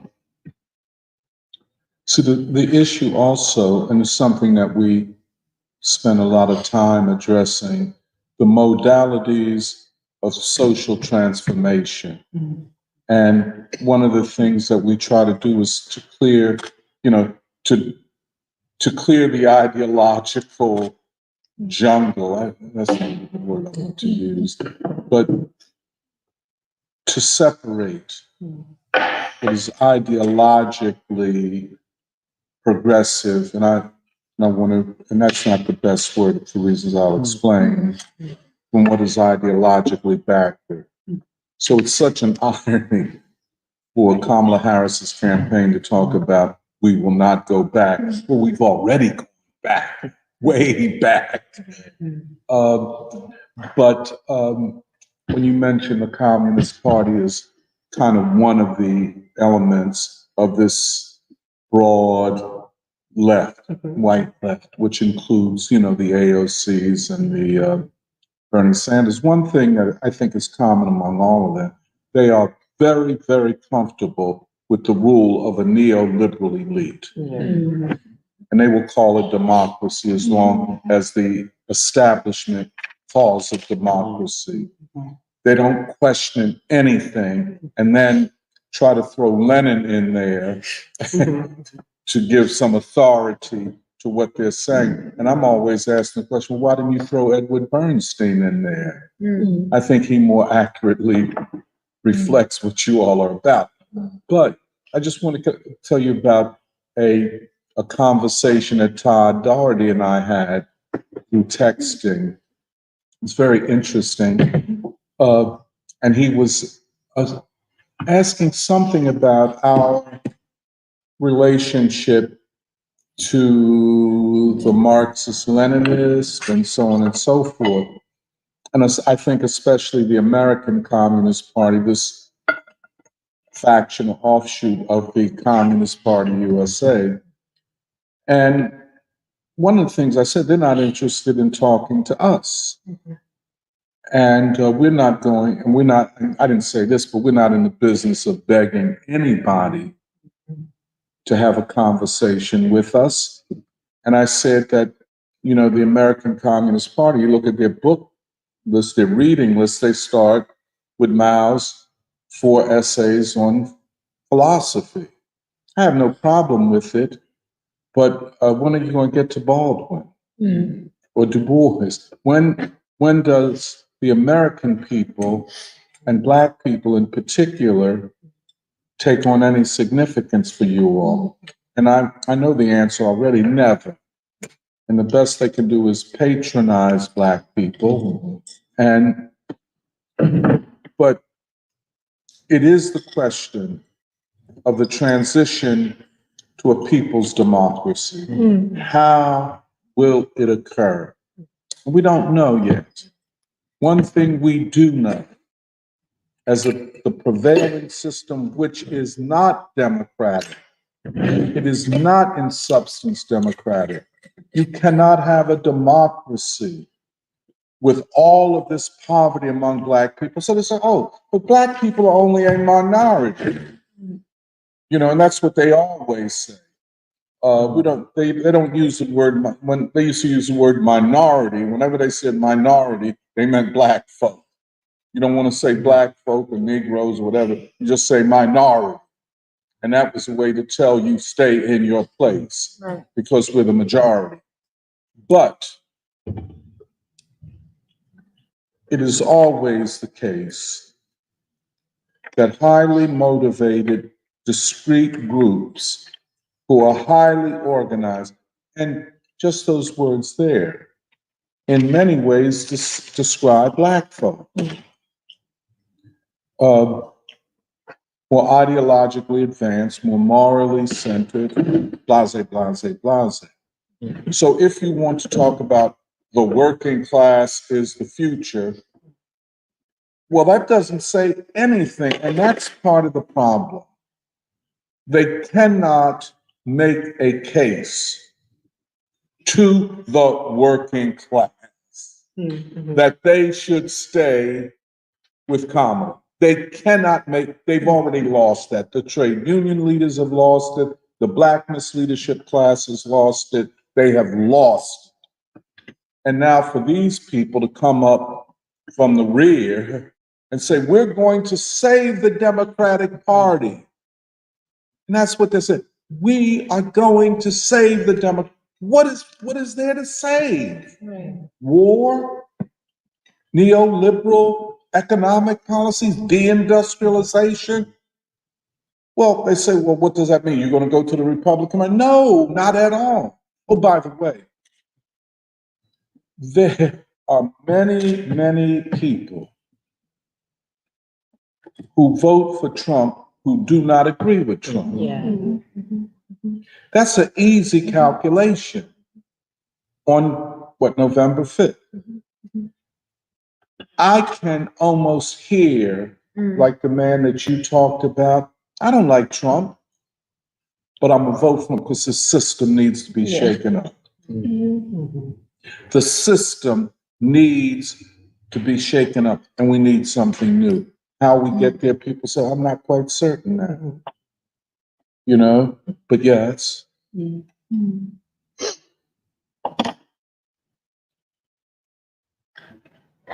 But we're fortunate we don't have to, go running around as individuals to find our ideological center. It's good to have this. I just want to say, I think it's liberating too when when you're not tied to the two party system. Oh, yeah. You have more, and I feel like that's what I learned from the BRICS, which is my whole worldview shifted, and I'm able to make choices for myself, or I'm able to see a future. Whereas if you're someone who's still in this mindset of Trump is a fascist, and what we call the anti-Trump movement, then you have a nihilistic view of the left and where we're going. And I feel like with possibilities, I feel like I'm more motivated to get up during the day, get up during during the morning and go to work. And whereas other people, like it's like what Michelle said, lots of crocodile tears. Like probably on November, someone's gonna cry, whatever side it is. But our future isn't tied to that. Yeah, and frankly, I have a side of me, which is very personal and not personal and private, but just personal. I have a beef. I have a beef with a lot of the so-called radical professors at the University of Pennsylvania who have misled the students, who when the students had their encampment, they did not support them, were not visible. So you're upset that Kamala might not win. Well, I'm happy when you're upset. I want to see you in agony. I don't want you to be comfortable because your comfort, and this is really bald in a lot of ways, your comfort is at the expense of millions of other people's uncomfortability. So they have to pay a price. The system has to be shaken. And then, when this occurs, then let's see where we go from here. I'm interested as much in the day after as I am with November 5th. What will it look like? What will it? I'm like Michelle. What will it feel like in West Philly? With all of you smart people who were quote betrayed by the unwashed masses in North Philly. We betrayed you by not. It's really insulting. Well, I was say a small thing. I was telling this to Humberto and Nathan yesterday that I think that if the Democratic Party win this time, I think it'll be disastrous because I think it sends the message that you can do whatever you want and you will still win. You can do you can aid in demolishing an entire civilization of people across the globe and you will still win. You can be as anti-black, anti-poor as you want in this nation and not serve the needs of the people, break your social contract with them. Doesn't matter, you will still win. I think I think that more than anything, I think you were saying this like I think a week or two ago, that they need to be sent a political message Mhm, of defeat, mhm, mhm, which mhm. which will which will make them either break or reform. I don't care, but it has to happen, you know. Um, because otherwise, I think that will be the end of democracy. The Democratic Party, when that will be the end. Yes. Could you tease that out a little bit? That's a very strong argument, and it's counterintuitive for a lot of people, of course. Right. I think that it's like what I was saying, that the Democratic Party's argument against Trump is that he's going to end democracy, but I think that it is your actions that really show, like, if the masses of the people believe in you, they will vote for you, but you have done essentially nothing for the masses of this country, and you have let people down consistently. And if you still manage to win, then that is an indicator that Yeah. the people of this country do not have a voice. And any kind of change will not take effect because what they want is not really reflective of policy or the kind of major decisions that this state government takes. So, yeah, I think this is something that just came to my mind, that I think the end of democracy would be seeing the Democratic Party win after it has done something like this, Yeah. after it has broken all promises and been a part of a war that nobody, I believe, nobody in this country wants. That is significantly undemocratic.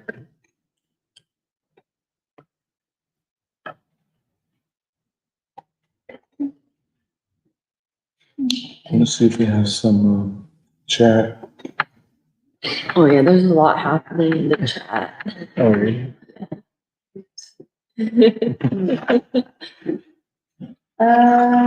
Okay, yeah, there are a lot of comments in the chat.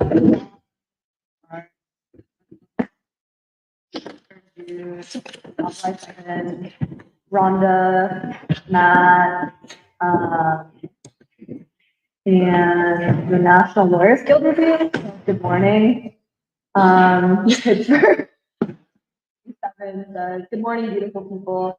I hope the upcoming election will further reveal the flawed democracy for the sham that it is, and push the American people toward a revolution to bring down and free.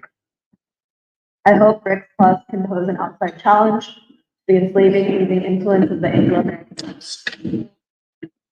We have to do the work and the value of the beast to bring down the empire. Barack Obama is to politicians what Don Lemon is to media in attacking black men. If white Republicans said what they said, the same black liberals would attack them as racist. Right. Obama learned from the first black sister soldier moment on how to gain acceptance among the white establishment by throwing black people under the bus. I wonder if Obama went to the black acting school from Hollywood Shuffle with the white dude to teach him how to stroll. And then Bambalai 7 says, how many of these young men who are struggling in college have to work as well as there's a lot of economic pressure. And then Democrats said, fool me once, shame on me. You can't fool me again, Obama. And then Todd is agreeing with Pittsburgh dude, saying that, yeah, Obama was trained. And he says, I knew and worked with one of his quote trainers back in the day. And then Bambalai 7 says, I was in Africa at the time of the election for Obama. Everyone thought he was the greatest savior. It turned out he was the joke. Obama was the president when the sitting president of Ukraine was out. And then Clinton was skilled at playing saxophone and guitar. Okay, Pittsburgh News says Megan Fox was in a movie called Till Death, where she's handcuffed to a dead body. Kamala is Megan Fox and Biden is the body. And she's trying to say that she would change candidate.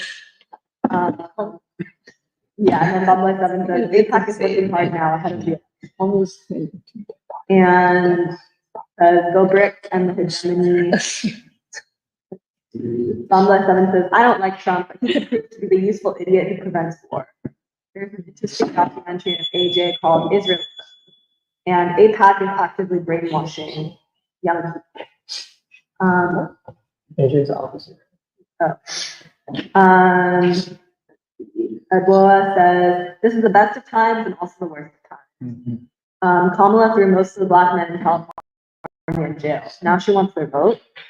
And Bomblet 7 says, Obama talks but never did. $30 an hour that these candidates do. Check out Elon giving out $1 million. How many Americans care about Pittsburgh dude says, Max Blumenthal asked me to wonder if he opposed Israel.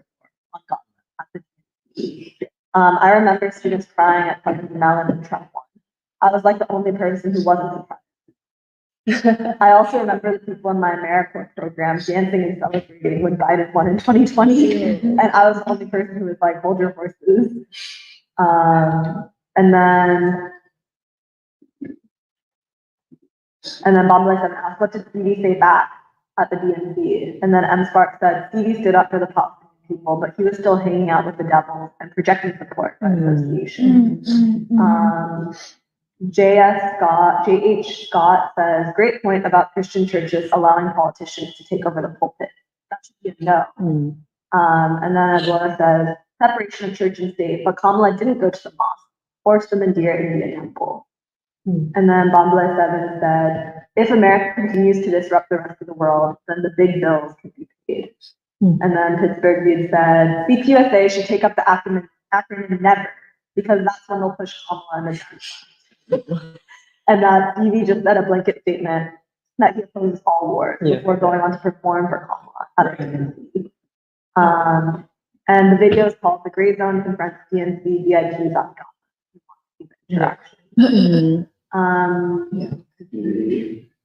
And then someone named Eon said, I think an actual dialogue between school and ACP, the American Communist Party, would be beneficial. I don't think that door is closed. I don't what? I don't think that door is closed. I said I don't think. Gannon. What? I couldn't understand you. You They said, think that there's still a possibility, or they want a dialogue, I guess, between free school and the American Communist Party. Like, they think that the possibility is still there. I'm saying I don't think the door is closed. But I guess the question is, who closed the door?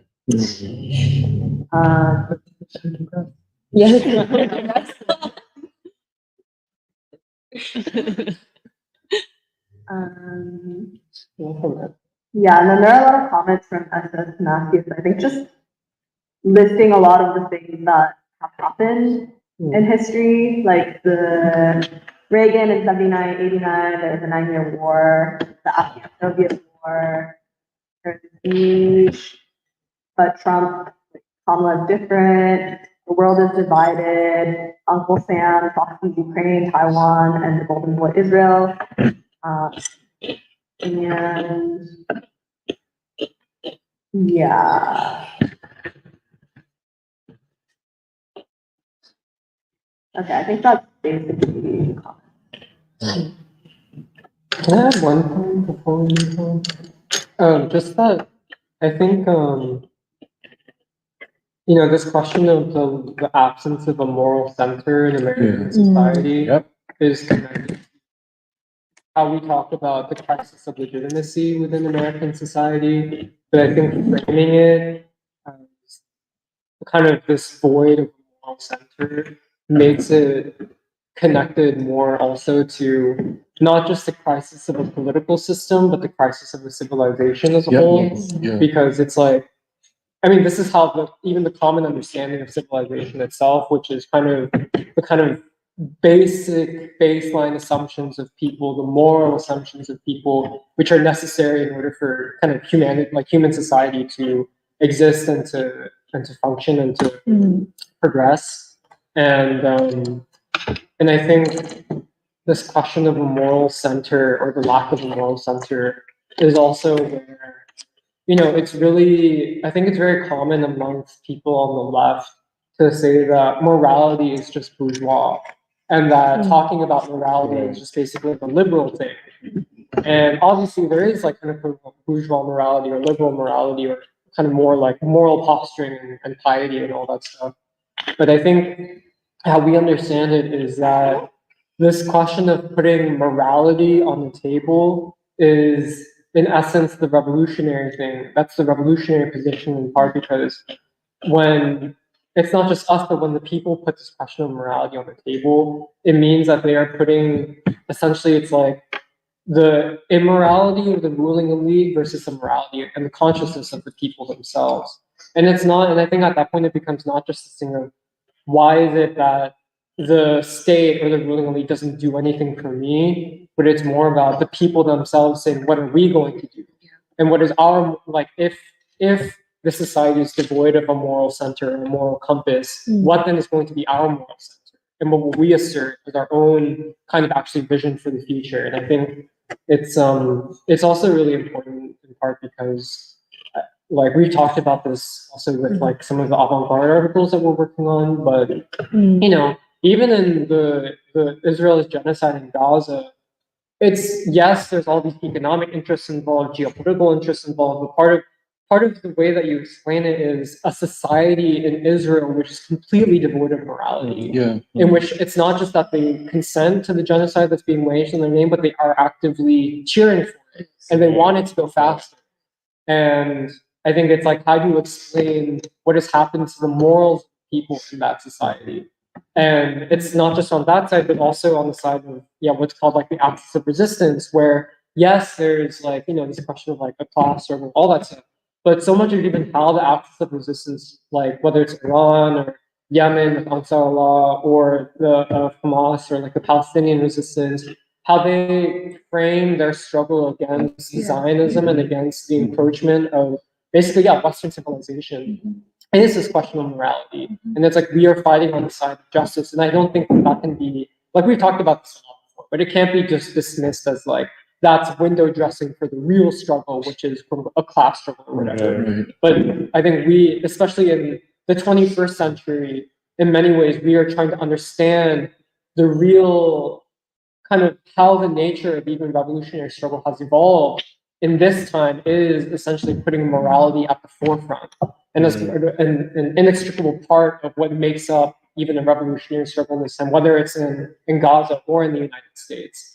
And this is something that has been put into motion, I think, especially by the Black freedom movement in the 20th century and has become part of kind of the evolving kind of dynamic nature of how like even what you consider to be revolutionary struggle has changed. Like it can't go back to something that's pre-civil rights movement or pre-Black freedom movement. But yeah, I don't know. I was just thinking about that because I feel like it's very common for people to be like, oh, like morality is bourgeois, morality doesn't matter. And in fact, this question of morality itself becomes part of the existential question of civilization and this question of if the people are going to assume power, on what basis will that be? And I think morality is that common meeting ground upon which actually people have to be, the people themselves have to say, okay, like what do we like? What is the basic moral center of the society that we want to live in and be a part of? And I think it's like, I mean, it extends from like the war in Gaza to also like the crisis at home in the United States, which are obviously interconnected. But I was just thinking about that, like this question of the moral center. I know it's very important. It's not the same as the political center. Yes, right. And frankly, you know, this is where I think we would have a strong difference with, let us say, the American Communist Party, who, if they know anything about the Black freedom movement, if they know anything about King, they apparently reject it all. And that's a huge problem, I think. We say the Black freedom movement was a third American revolution. Well, they could accept the first American Revolution and maybe the Civil War is the second American. But how could this, you know, and this is when, you know, the moral center and the political center are different because the moral center puts demands upon the individual, like Baldwin says. And what are you going to do? Not what is the leader of your party or the leader of your union or the leader of your church going to do, but what are you going to do? Right. And this is, I think it's down to that. I think Michelle made this point. I think it's down to that right now. Yeah, but the overall struggle, yes. But what are you going to do? Are you looking at the Eagles tonight? Are you satisfied with that? You know, do you get all of your moral and political ideas or decision making ideas from CNN or MSNBC? Do you uncritically accept Al Sharpton as a civil rights leader? I mean, you know, at some point, there has to be a red line. And I know, you know, you guys are younger than me, so I know, you know, people who've been around, my friends or, you know, whoever, former friends. How did you get to that decision? How did you conclude that dropping 2,000-pound bombs and burning people in tents to death can be put aside because we ain't going back? Well, you done already gone back. This is worse than the war in Vietnam. You know, and in that sense, I think Baldwin is absolutely right. You can't lead a political struggle without having morality in the vanguard at this stage of history. Yeah, can I say something? I was thinking, this question of the moral center. I mean, yeah, it truly confirms how we have been talking about Baldwin as a prophetic voice, because I think this is what he's talking about when he says that the political institutions are ultimately controlled by the spiritual state of a nation. But I think it's also over the last few weeks, and like this is going back to what you guys were just saying about the left at this time, and where we are really trying to, like, where really the difference starts, in the sense that we are trying to figure out something which is specific to this country and maybe specific to this time in the world. I was actually rereading that famous essay by Einstein, which he wrote in the 30s or something, I think, on why socialism. And he was at that time trying to work out, like put forward his thesis, uh, essentially in defense of the Soviet Union and against the direction that Western Europe and then the US was going in. But I wanted to read like a tiny excerpt from that, because I think reading it again really clarifies something about what we're trying to work out, why the political system and the question of the moral center are, they are different questions, but it also says something about the American people at this time, and about where world humanity is at large today, if it hasn't always been there.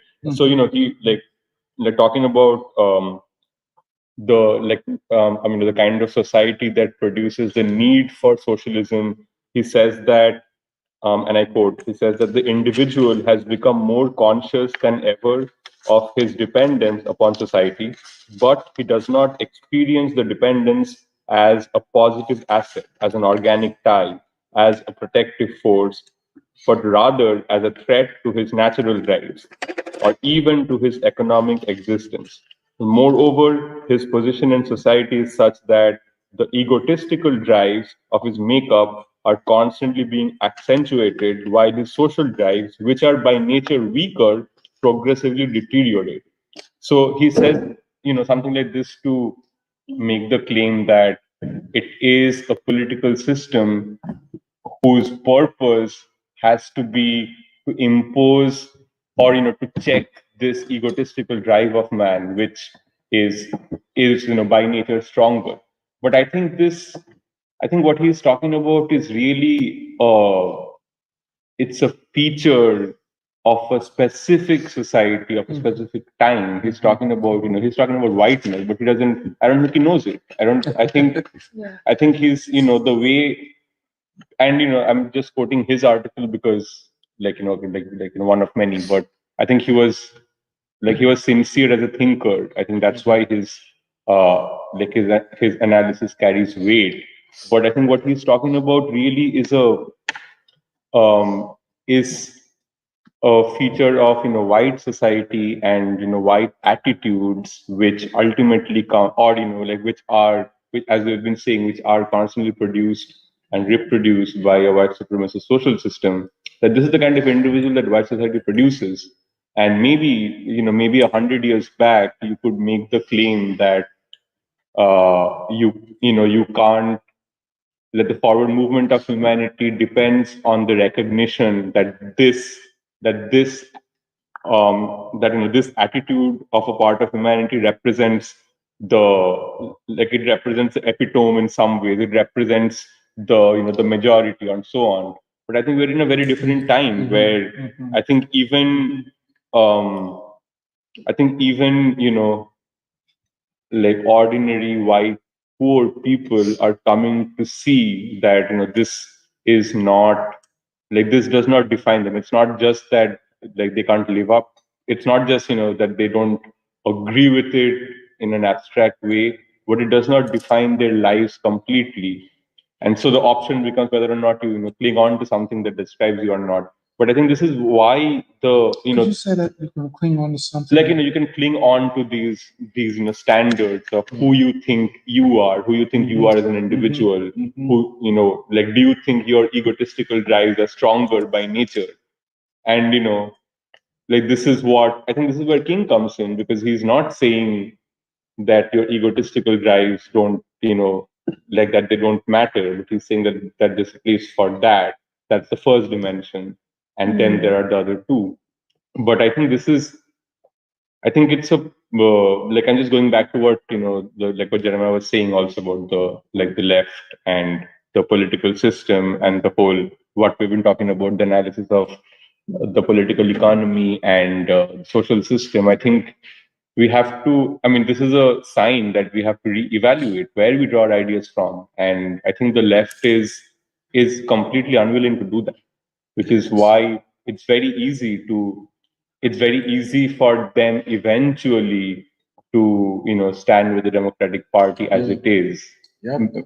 Because the alternative to that, it signifies something that cannot be explained by their archaic methodology at this point. I just wanted to mention it because the question of the political system and the moral center, I think this is a question that has been brought up over the last century at different points. But I think Baldwin really saw this in a concrete sense because he comes from the black pool, and which is why even somebody like an Einstein, I don't think he could see it. Yeah.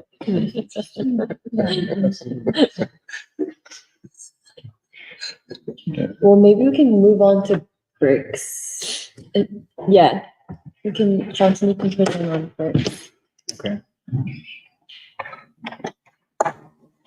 Well, Shanti, speak up a little bit. I would like to say that I'm not an economist. I have never taken an economics class.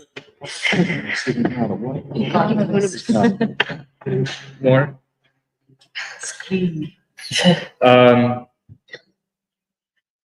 But I'm going to try to talk about what's happened during the BRICS conference that was held in Russia from the 22nd to the 24th of this month.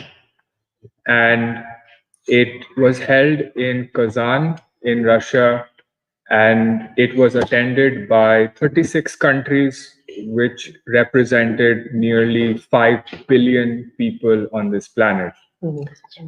And I think that is really significant because for the last 2 years, the West has constantly tried to isolate Russia and Putin. It has some 150 to 200 sanctions against it currently. And yet you have 5 billion of world humanity being represented at this conference. And BRICS is continuing to grow with 13 new partner countries that it recognized. They are not full-fledged members, but they have, during this cycle, they have become partner countries, including Algeria, Cuba, Malaysia, Nigeria, and Uzbekistan. And the first thing that actually, let me say something first. In my doing research for this, the Western media has covered the BRICS conference extremely poorly.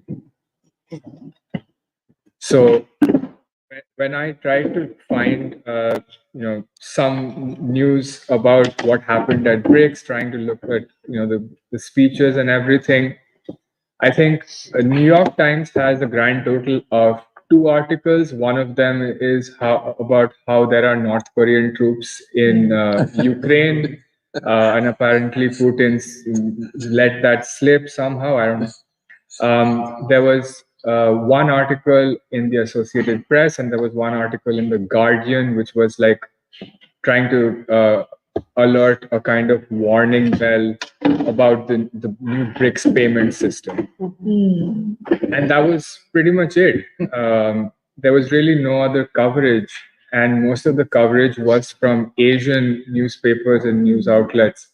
And I do not think, like, I know there are a lot of people saying that, oh, it's because the West doesn't really care about BRICS. I think they care too much about BRICS, and they're actually scared of it, and they do not want to let this information reach the broader general public. So I think I would like to begin very briefly. I don't want to speak too much about the details because I don't know them, but I would like to start by Putin and his proposal of the BRICS payment system. And this payment system would be a challenge to the US dollar, and it would more importantly, it would weaken the ability of Western powers like the US and the European Union from using sanctions as a political weapon. And this is not, so this is something that I had to sort of dig up. This does not mean that the dollar is not going to be used or anything. It's not an alternative method to SWIFT, which is the SWIFT financial system.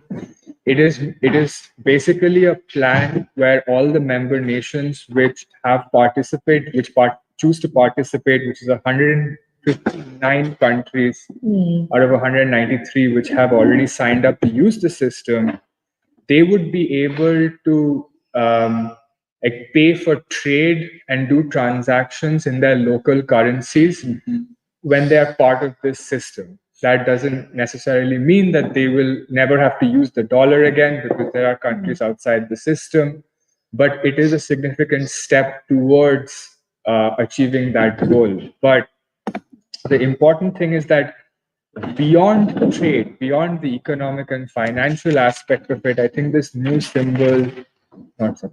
system symbolizes a collective stand against Western imperialism and the decades of economic control that it has had over most of Asia and Africa. And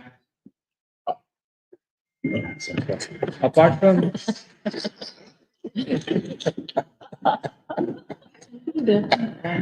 from that, Putin also proposed a plan to create a BRICS-based grain exchange, because most of the BRICS countries are the world's most high grain producing nations, and this was a step to sort of address food security. And a lot of people during this point in the discussions brought up Gaza and how it is being systematically deprived of food and aid.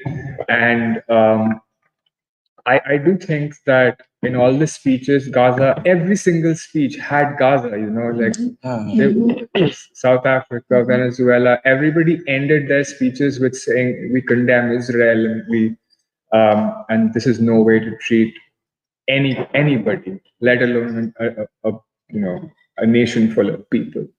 And but yes, this BRICS-based grain exchange would mean that there would be a collective where everybody could store excess grain as being surplus producers of the nation, and if any country needs it within the BRICS system, they would be able to get it very easily without having to go through all of the bureaucratic processes of aid, which is controlled by IMF and the US and all of that nonsense. Um, Iran became a fully fledged member of BRICS this cycle. And now I'm going to talk a little bit about India, because I think some of the most significant things to have happened in BRICS was concerning India. And I have some thoughts. Well, Modi actually met the new Iranian president, Masoud Pezeshkian, right? And they sat down to discuss global affairs. However, India is still supplying Israel with drones and certain other resources, and they have sort of refused to cut off their economic and military ties with Israel. And I personally think that's an unprincipled move. We were just talking about the moral center and about how the direction of civilization is defined by your moral center and your moral compass. And this is, India is making a lot of moves that would be maybe economically beneficial for the country. It's still buying Russian oil. It's become Russia's top importer of oil, has refused to listen to the US and Canada when it's tried to put pressure on it, saying stop buying Russian oil, why are you helping them? It's refused. It's still going to buy Russian oil, but at the same time, it's also supplying all these resources to Israel. So, doing whatever it can do for its own economic well-being, but there is no moral direction. Nice. So,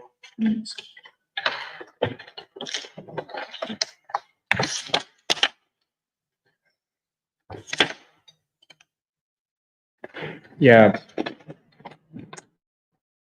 I'll come back to that, but I just wanted to mention that I think the biggest thing that happened is that for the first time in 5 years, India and China held a bilateral meeting, which came, I think, a day or two after they agreed to end their disputed border crisis. And I think that this is pretty huge. I mean, India moving closer to China is significant.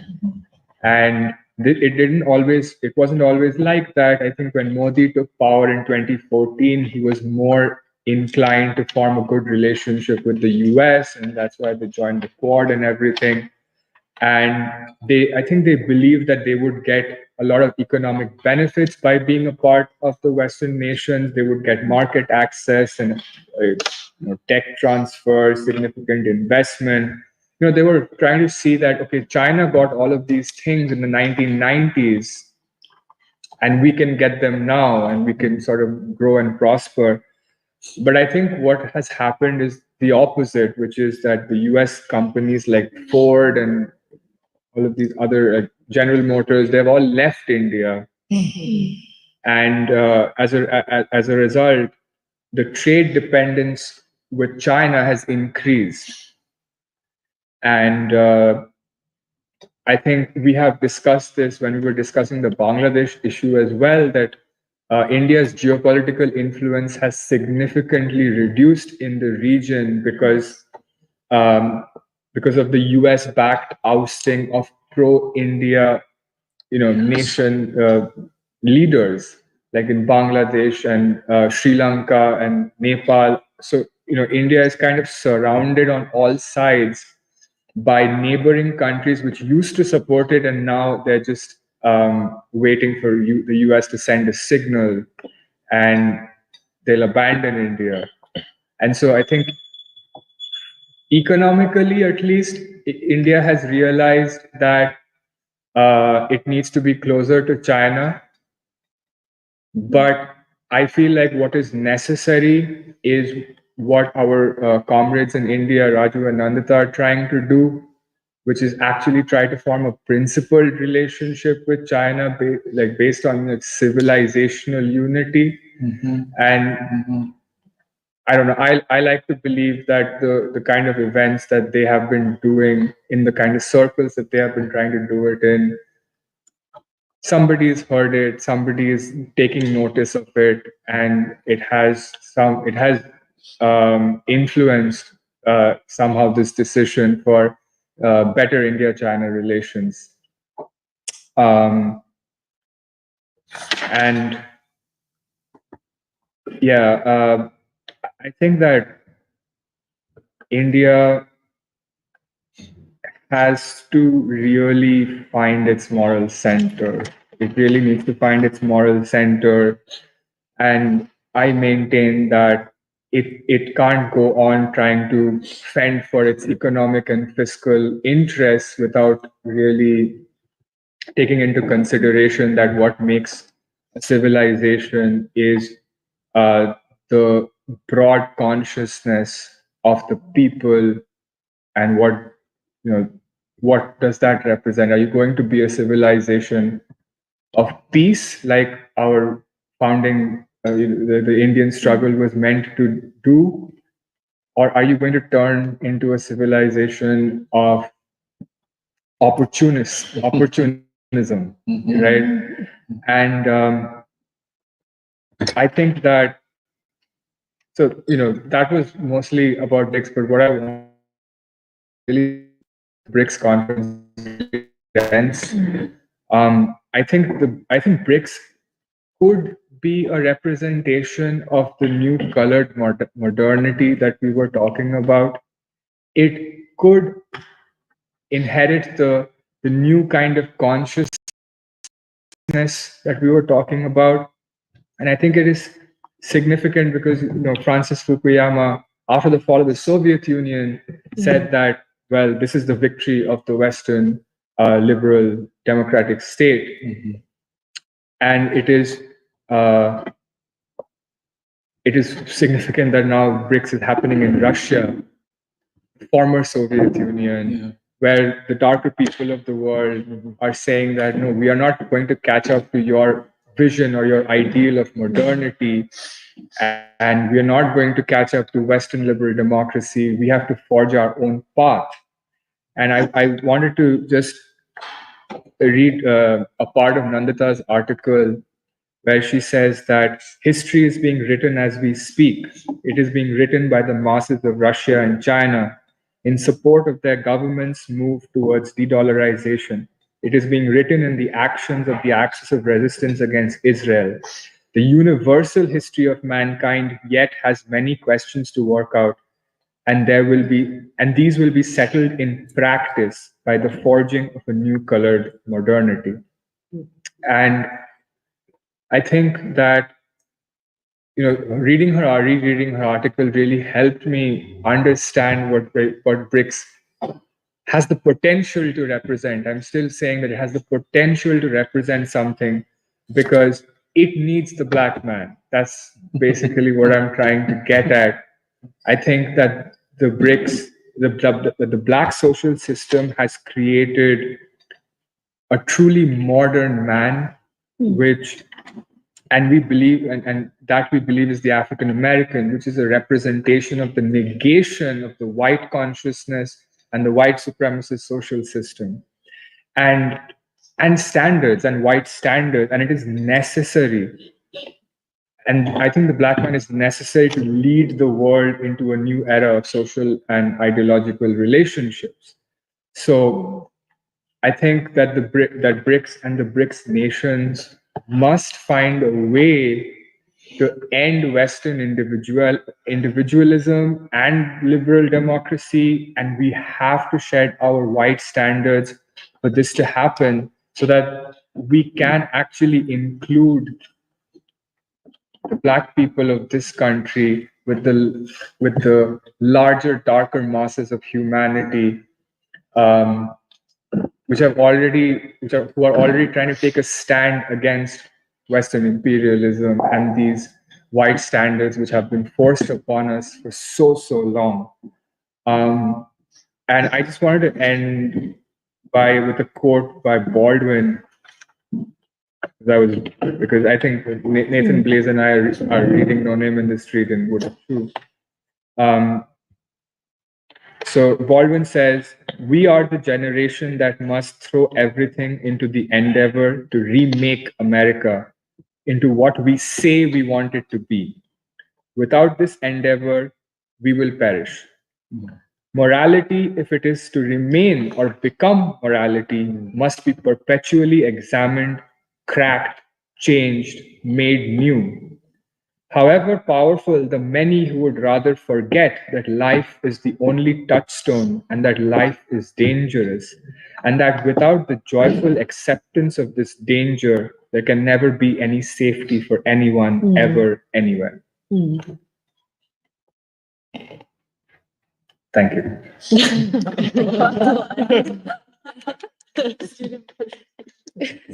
Sorry, say something. I was covering BRICS. Okay. I have a friend in South Africa who was a presenter at the BRICS conference that took place in, I don't know, it was Johannesburg or Cape Town, I'm not sure.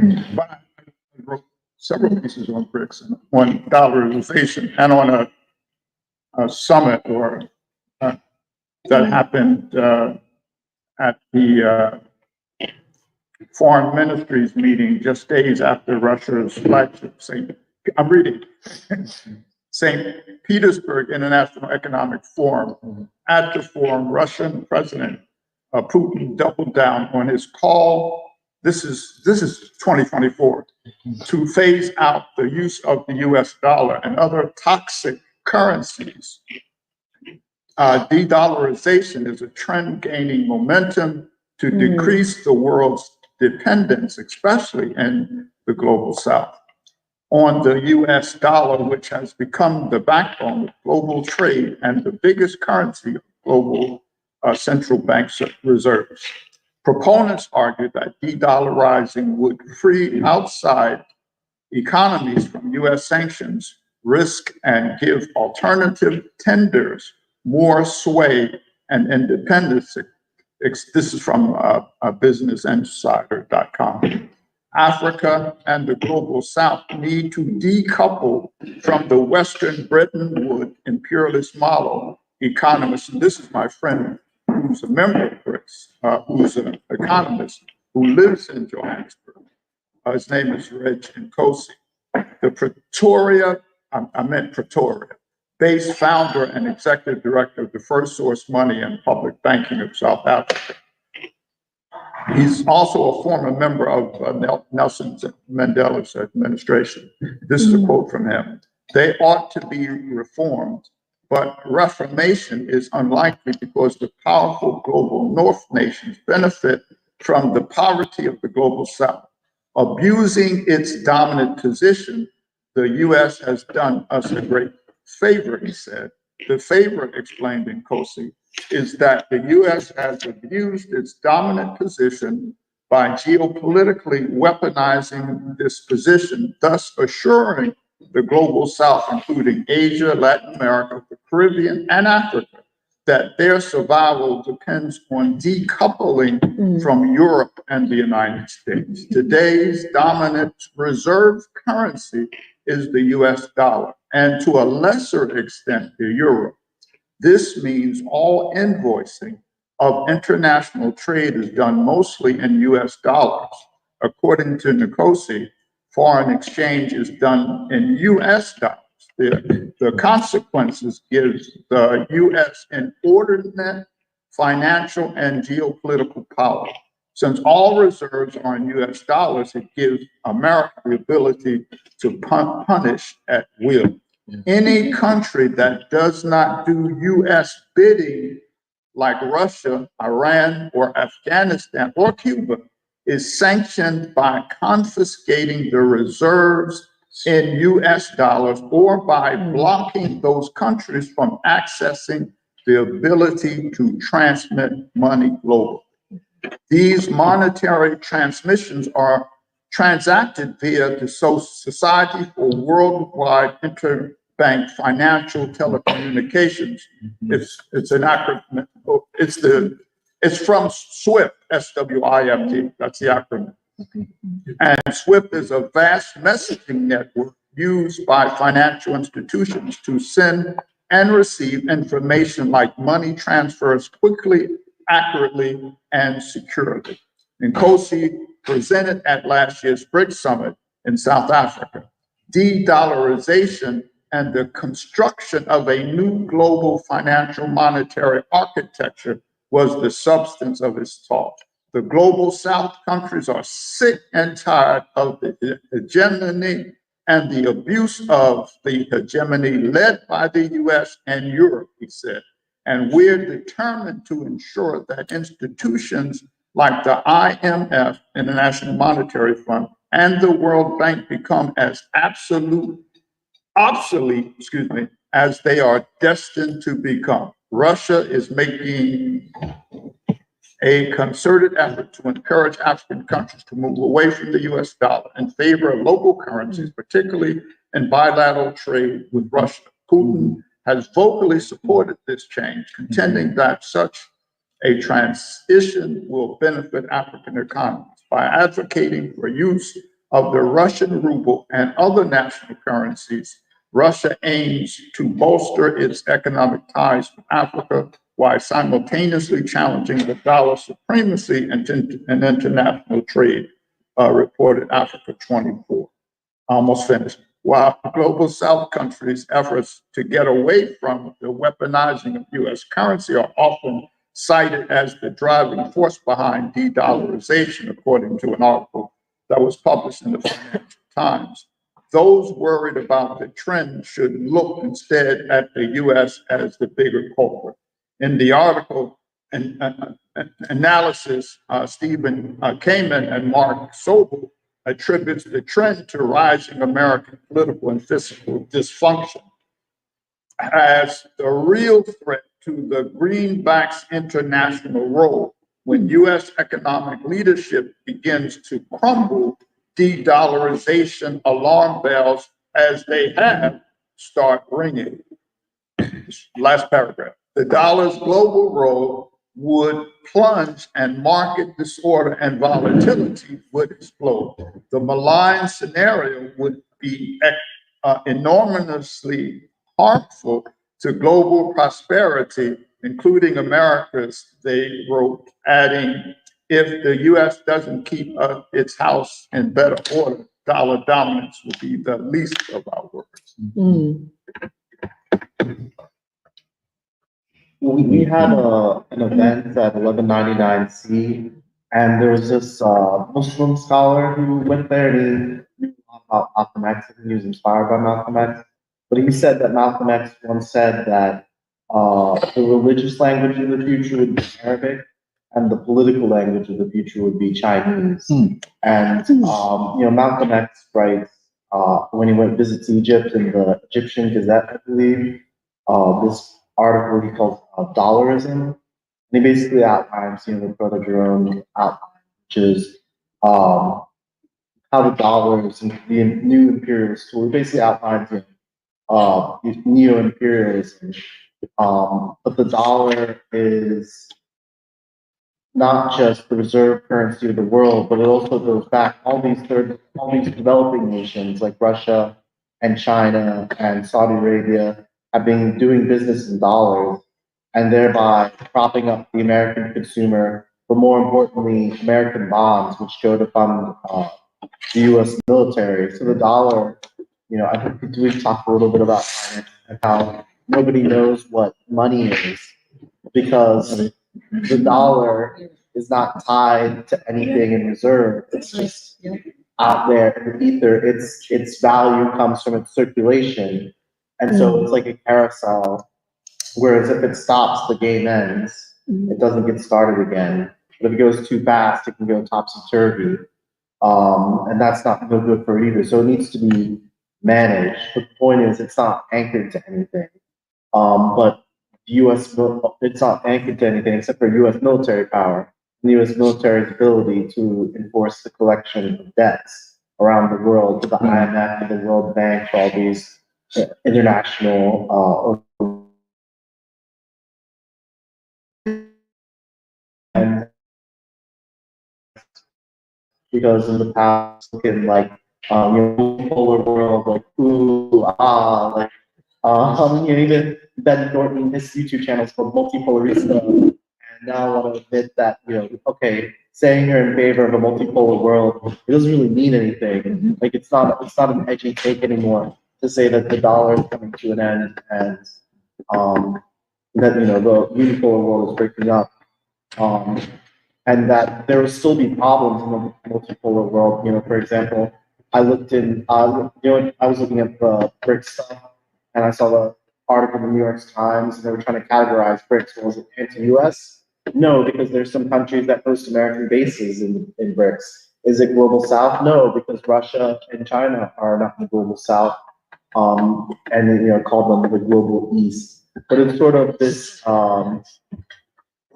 I think Malcolm X saw it clearly as the political language would be Chinese, meaning basically the polarity of the world, economically and militarily, is shifting from the west to the east. I think there's this book by, I forget his name, but it talks about political cycles. And to understand economics, you really have to understand history because there will be an economic system after the dollar collapses, just as there was an economic system before the dollar. And if you look at how the financial capitals of the world were established, the financial capital of the world was Amsterdam. Not many people know this, but it just goes to show that to be the future of the world basically is not going to stay in one city, for the rest of the time. That's why I really like what Iranian Foreign Minister Javed Zarif said one time. He said, to the Americans, we ruled the world not for millennia, not for millennium, millennia means plural, like we as the Persians. And all these countries, like the Greeks, the Persians, the Indians, the Russians, the Italians, at one point in history or another, they dominated the known world. And that's in their history. So they don't have the arrogance that America has, that, oh, we're the end of time, we're the end of history. We're going to rule the world for the rest, we're going to manage the world for the rest. You have to hedge your bets. And so BRICS is it's like hedging your bets outside of the American system. Just I want to say real quickly, like I got into finance because I was trying to understand Bitcoin, and I was around the pandemic time, and all these the first time in history this financial event's happening, and I said, okay, I want to understand like what's the importance of all this, and I think that the underlying trend is people. Even though the stock market looks good, like we talk about the Biden-Harris economics, it looks good on paper, but really people have a lot of doubt in the Western financial system. And that manifests itself in BRICS, that manifests itself in Bitcoin, that manifests itself if you watch Fox News late at night and they have all those ads to buy gold. And I now understand that where that distrust of financial systems comes from, because they might be 100 years old, but in the history of the world, that's not. The makers of the pyramids in Egypt, they thought they were the greatest in the world. Now.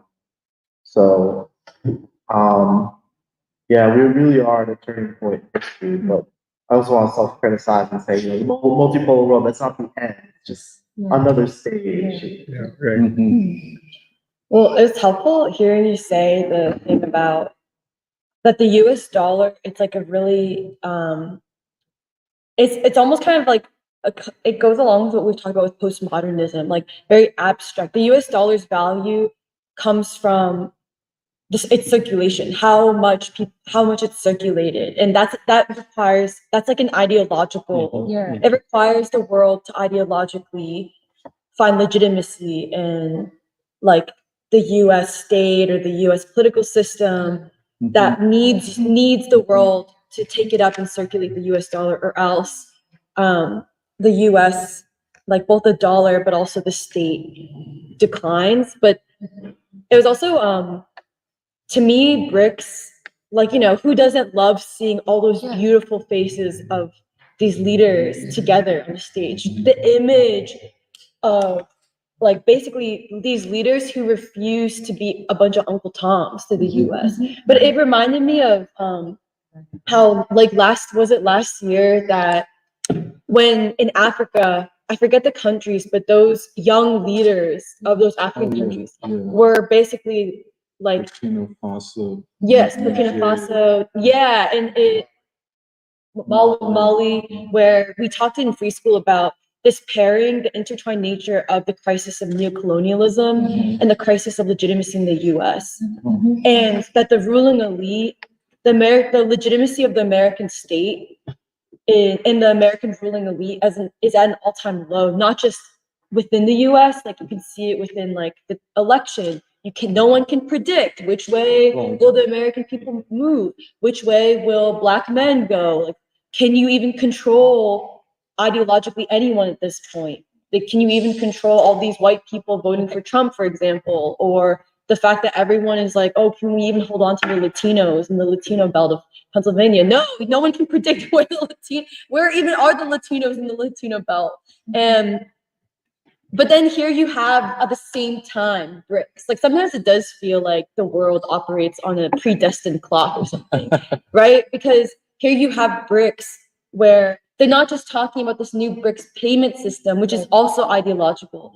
But then I was really struck by Maduro's speech. Like it went viral on Twitter, but where Maduro, he's honestly, I think he's a really beautiful person, like a very beautiful, strong man.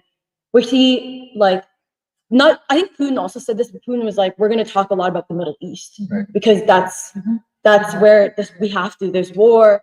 But Maduro said, first of all, he brought it to the moral, where he said, I don't understand how we can have something called the United Nations, but to this day, there are missiles being dropped on children. And he was like, how is it that we have something called the United Nations, which is supposed to protect XYZ, but these missiles are still being dropped in Palestine and now in Lebanon?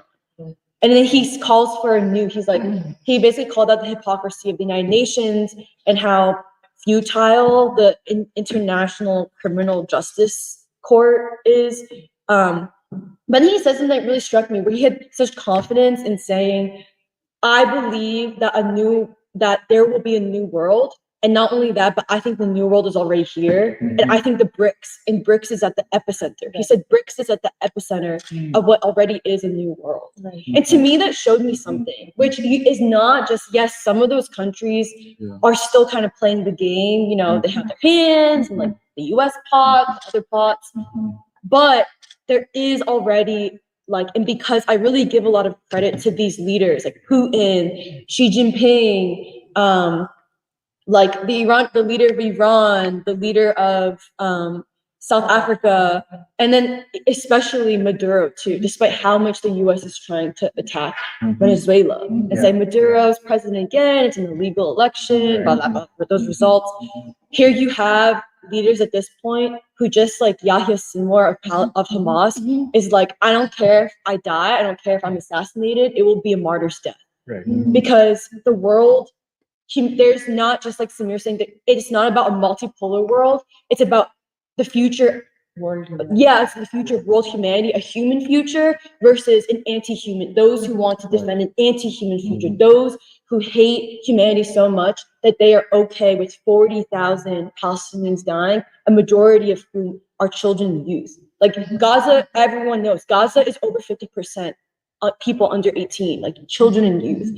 And so when you send bombs there, you're literally like there to say, I hate human, like I hate human beings. Right. Like I do not care about the shedding of like innocent blood. Like I don't care. And yeah, the confidence, like this BRICS, the confidence with which, like especially Putin spoke and Maduro, and like it just felt really well, I mean, just like Baldwin, honestly, what it made me think of is just like Baldwin said, the white man's sun has set. Right. Like, period. The white man's sun has set, period. The question is, how much damage will a desperate ruling elite in America, like, how much ruin will a desperate ruling elite like hold on to and create? How long is the Before it's funeral? like- going? Yeah, how long is the funeral going to be? And yeah.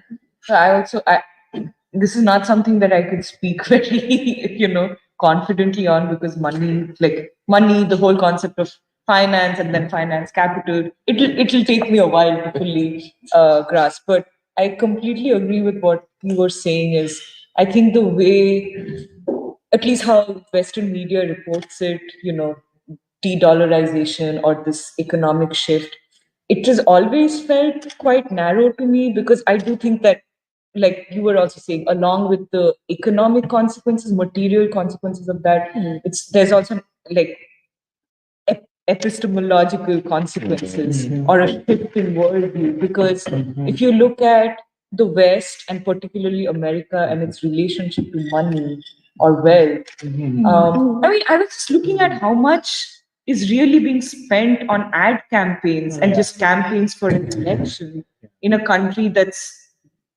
by all objective, measures, it's a poor country. I mean, because wealth is concentrated in such a way. And we're talking about people struggling with poverty levels that you haven't seen. I guess you could compare it to the developing world in some ways. But I feel like de-dollarization also involves, like, if when it actually takes hold, and from the looks of it, it's actually taking hold of the people, it's also a statement that we are not going to have the same way of understanding the world, or same way of understanding how economics and trade and bilateral relationships and everything is to be conducted, more than even the economic consequence of de-dollarization. I don't know how far I want to go with this, because I don't fully understand it, but it does not seem like this sort of very narrow economic analysis of it, which you see in finance, you've been seeing in the Financial Times for a very long time. It doesn't seem sufficient. And what Shantanu, you started with by saying that the Western media doesn't even cover this, like 5 billion people, representatives of 5 billion people meeting, and you don't consider it newsworthy. But you'll talk till end times about the Uyghurs in China, and that sort of thing. It shows how unprepared white people or the white establishment is for what is coming, because it's almost like you've lost the sense. Well, I agree with what you were saying, that it's intentional. It's because you don't want it to become viral and for people to more than they already do, distrust the establishment or distrust their capacity to be powerful in the midst of what's unfolding. But in some ways, To also look at an alternative. I don't think that I don't think that the media wants people to look at a world order where you're not aiding genocide, or you're not sanctioning countries, where you can live like a decent life and a moral life, and not have to worry about putting food on the table. It's just go on, sorry. yeah, no, I think that's sort of what I was trying to say. It's almost like you sort of sever yourself from the reality of what's happening, because I can't look at it directly, and I don't know, this has always felt to me to be like a suicidal trait in the white world, which is it's suicidal because you will die without even knowing, that how you're dying. Well, I think also maybe in some ways it can be construed as positive in some sense, like the Western media is not paying attention because it means that kind of the BRICS countries can kind of just do their own thing. But it is, well, I think what's interesting is like at the same time, for instance, like someone like Trump, or I've actually seen probably where I've seen the most discourse about something like BRICS is in like the Trump movement, and it's kind of framed as like basically all of these countries are conspiring against America, and like we need to wake up to what's happening. Because, like if there is a, I mean, well, this is what's interesting. Is like, if there is a multipolar world, then America needs to be able to quote unquote compete in it. And this is where I think like both, like I've seen Tucker Carlson talk about this a lot. Actually, like this threat of de-dollarization, where simultaneously it is true. The American consumer economy is basically it's based on dollar hegemony and the status of the dollar as a global reserve currency. And so much of even what we today understand as like the American way of life and the certain basic level of comfort that's expected in the American system is kind of undergirded by the American dollar. And so the perceived threat of BRICS is that with de-dollarization, that this will threaten quote unquote the American way of life. And it's like people in the Trump movement perceive essentially the Biden administration and the Democrats as actually furthering that process of de-dollarization. But I think also it's like from the American perspective, it's like, okay, supposedly, yes, like the American dollar hegemony does lead to certain like quote unquote benefits, but it's like at this point, can you really look at American society and say like, oh yeah, it's all worth it. Like dollar hegemony is worth it. And like I'm going to fight to protect this system. And I think that there is, on the one hand, a sense of fear amongst Americans who I think are trying to pay attention to the world and like maybe look at things like BRICS and kind of only really see kind of like these vague threats and all that stuff, which I think is tied to like whiteness. But at the same time, it's like I think the other impulse is okay, like well, yeah, like if we supposedly we've been benefiting from this system for the past like 70 years and like look at where it's got us, and so like why should we continue to be so invested in it? And I think on the other hand, I do think there is kind of like there's a lot of like reading or listening to like how the BRICS countries, like even like the declaration which came out of the Kazan summit, like there's a lot of like hedging and like really kind of tactful diplomatic language of like we're not trying to replace the existing system. This is complementary to the existing financial system and all that stuff, which is basically like I think they're on the one hand, it's both that it's like an ideological thing of like, oh, we don't want to basically present ourselves as a threat to like the Western world order. But I think also it's that, you know, countries like China, like they do have like a huge trade surplus, which they're not able to solely meet with domestic demand, and which is why like China in some ways has like that kind of economic relationship with the US because the US meets that demand of China's trade surplus and all that stuff, which I think is still part of that dynamic, and it's not entirely solved by China's trade with global South countries. But I think on the other hand, it is like part of I guess how I see it is like simultaneously like the BRICS countries are like, okay, we're going to exist within the existing like both financial and political and kind of international structure of like the world order, but also trying to create a new system out of that. But the question is like, I guess what you would pose are what are the modalities of actual change, whether it's within a society or globally? Is it possible? Because I feel like I may be wrong about this, but the primary way that I understand what BRICS is trying to achieve is reforming the global system and reforming the global order. And it's not exactly like, you know, we're going to completely disrupt and completely revolutionize like the global system. I may be wrong about that, but that's kind of how I interpret it. It's like also working within the parameters of, for instance, like the United Nations and stuff like that. You know, this is very interesting because you're dealing with so many interactive variables. And of course, the human factor of how decisions are made within BRICS, within the major nations of BRICS, and how you come to a consensus. So all of that is going on, which inspires or embeds in the whole situation a lot of uncertainty. And I think that is not a bad thing. I think in any transition like this, a lot of uncertainty is built into the system and into the transition. But, as to the US media not covering it, well, I attribute that to the fact that they have not yet found a common line. What to say about this? My point, how to interpret all of this in relationship to the quote rules-based system. And so they don't, but the other thing is the American and European ruling classes are politically very, very weak. Right. And I would say just from my own life that I have never seen them so weak and with such a lack of confidence and with such incompetence, such as the Blinkens and those people running things. Of course, Biden is the president, but we know he's not running anything.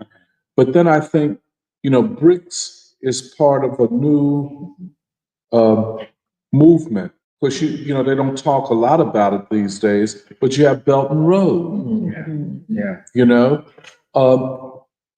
And it's kind of slowed down a bit, but nations have to decide through their own political processes what will be their relationship to it. I think, and I agree with you, Shantanu, India is a big factor in this. And there is something not right about the way Indian elites are making decisions right now. And it's not in alignment with what we traditionally associate with India's foreign policy. This transactionality without a moral center. I mean, we always associated India's foreign policy with a moral framing of things, and now it's not there. And it's not India as we knew it. But I would say that everyone, even though they might not say it in their official documents, everyone is aware of how weak the American ruling class is. Relationship to its own people. It has never been this weak. This is something that we have to put into our calculations as we think about going forward.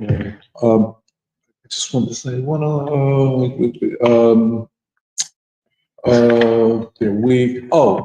Richard Haas. I can never forget his interview in 2023 in the New York Times. And he said that the greatest security threat to the United States is not China, Russia, whoever. It is the American people. I think he was very accurate. And the American ruling class does not know how to move. That's why Netanyahu could come over here and act like he's the president of the United States. And the US Congress acted like he was, and therefore just send us arms and we'll do the rest. But I think BRICS is one thing. I agree with everybody that, and what Samir said, the multipolar world is not the end point, but it is a transitionary point. And we look at the West and especially the United States, and I'm certain the ruling elite looks at it this way. It's like death by 1,000 cuts. We can't win for losing. Okay, you've already lost in Ukraine. You lost that. Most of the European countries, to the extent that they can be seen in any dignified way, are in a really bad situation in terms of their own populations. Germany, of course, France. The English are just pathetic.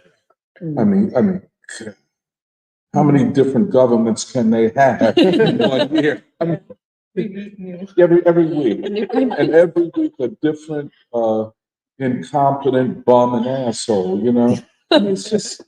And then the United States, this election on a foundation of a divided nation.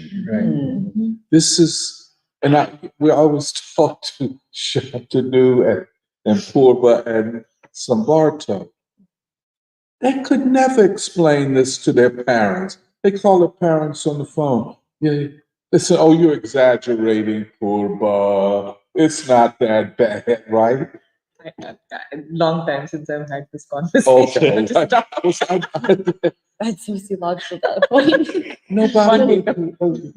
But, Yeah. but think, I mean, just hypothetically, Yes. you call home, you know, this could not happen. The United States, because the assumption is, even among progressives, that the United States would be the stabilizing force in a world with its instability.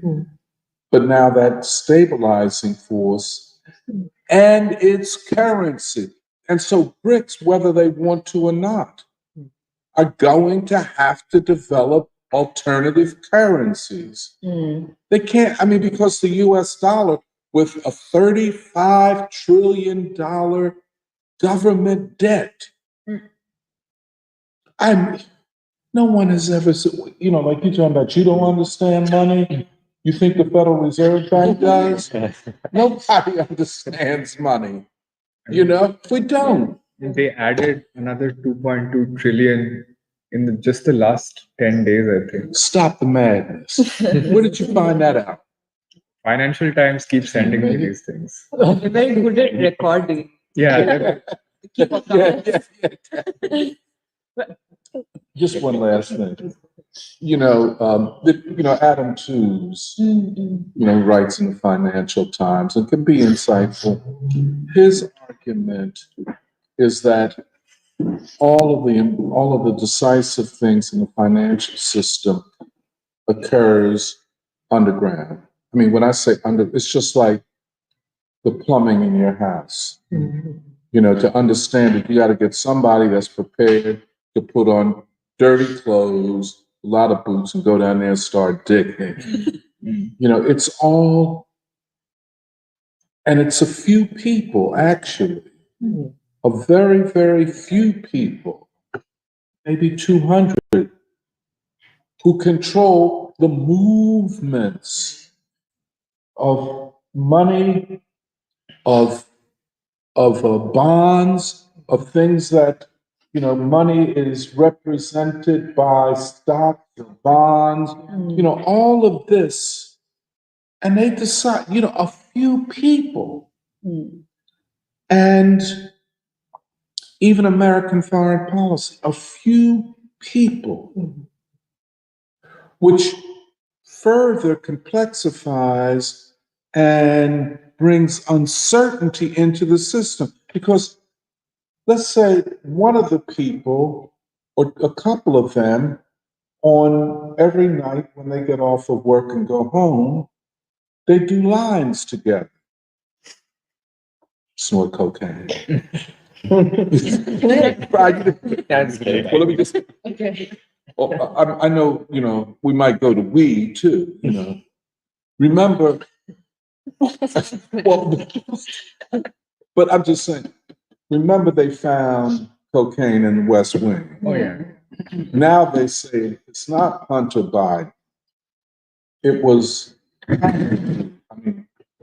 but they can say anything. But I'm just saying, at the highest levels of decision making, you have to factor cocaine in. You really, because it's a small. And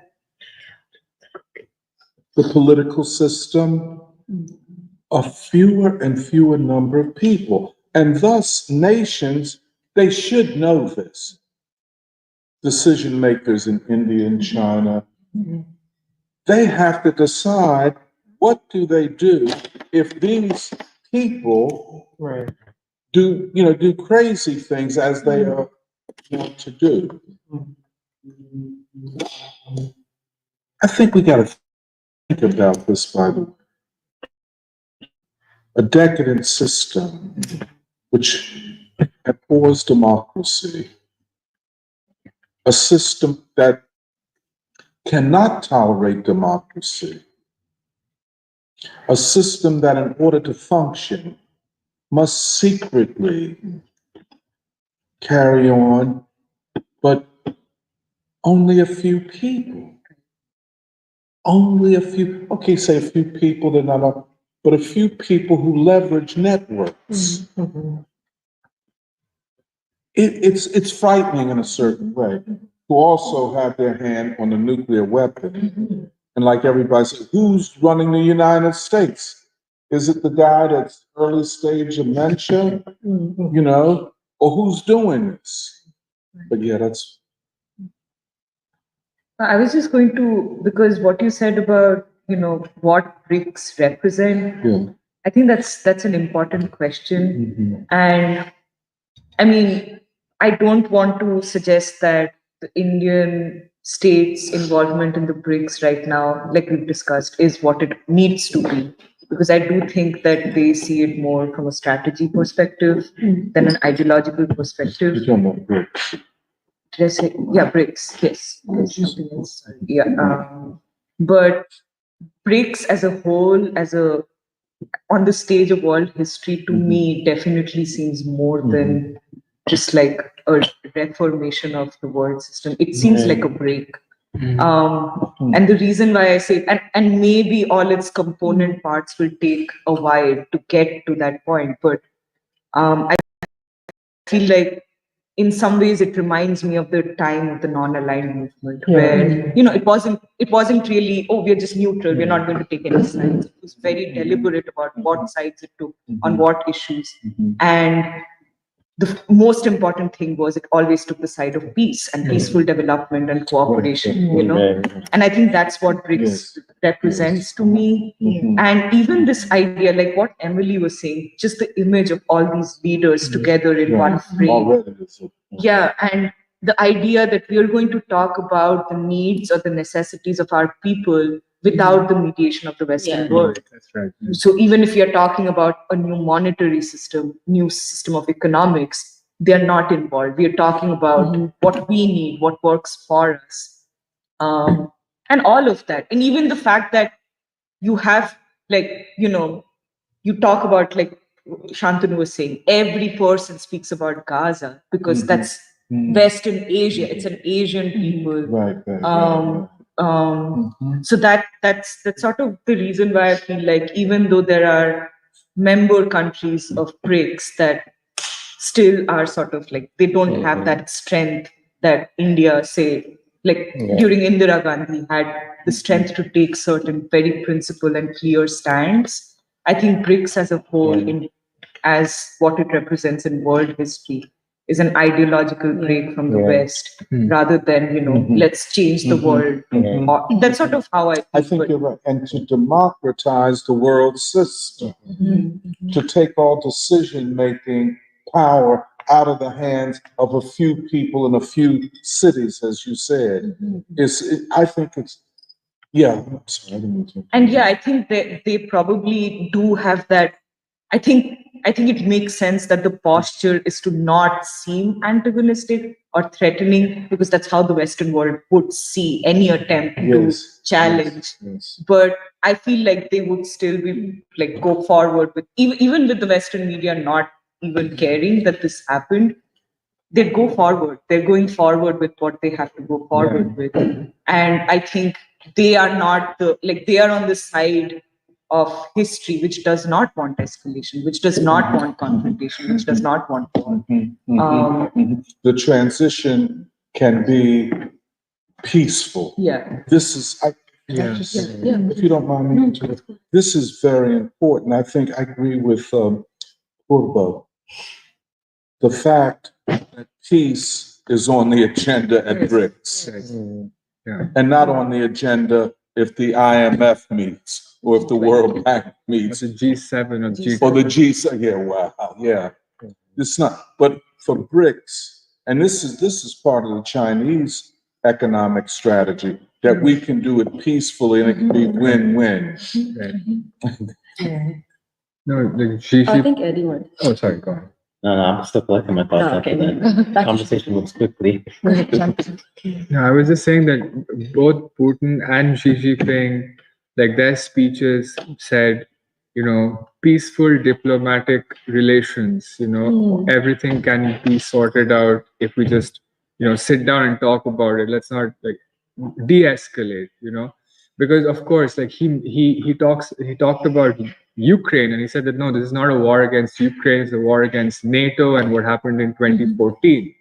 Like, let's get that clear. You Was cannot that Putin or just Xi? Putin. Okay. And he said that you can't separate the history from what is happening right now, and because Gaza is a constant topic. He's like even the history of Israel and Palestine is being erased when you're trying to look at what's happening in the Middle East right now, and yeah, I think that one thing that I did want to mention is that Venezuela was actually vetoed out of BRICS by Brazil's Lula. Was vetoed against. Yeah, so they was vetoed against membership, and So that explains why he didn't show up. he didn't show up. He didn't want to face Maduro, and Apparently he was injured. Apparently he hit his head. Hit his head? Maybe someone hit Yeah, his that's what he head. said. It's a convenient excuse, yeah. but like Putin mentioned that he's not going to attend the G20 summit in Brazil, and yeah, no, But just one other thing, MBS Mohammed bin Salman. Oh, right. And that is significant because of the petrodollar. And I don't know how to read it all. well, he met Blinken during the same time. Well, I think Was just one listen. Did Erdogan show up? Yes. Erdogan did. Yeah, I mean, Turkey is one of the few nations which are part of NATO as well as BRICS. Is it a part of BRICS? It is a member nation of BRICS now. And I think I just wanted to say one other thing with relation to Brazil and Lula and everything. I think that it's become very easy to recognize who is trying to hold the world back when you just look at the nations that are being supported by the US versus nations which are being vehemently attacked by the US state in particular. Like, I think Lula's candidacy was supported by the US, and now he's trying to keep Venezuela off of the BRICS platform. But then I think I recently read, and this was also brought up, that the ICC released an arrest warrant against Putin within days of the Ukraine NATO war, and now I think it's been 6 months since Karim Khan has been trying to get an arrest warrant for Benjamin Netanyahu and Yoav Gallant, and he's not getting it, and now I think I saw that there are some allegations against Karim Khan, and they're trying to drag his name through the mud currently. So What he owes child support. I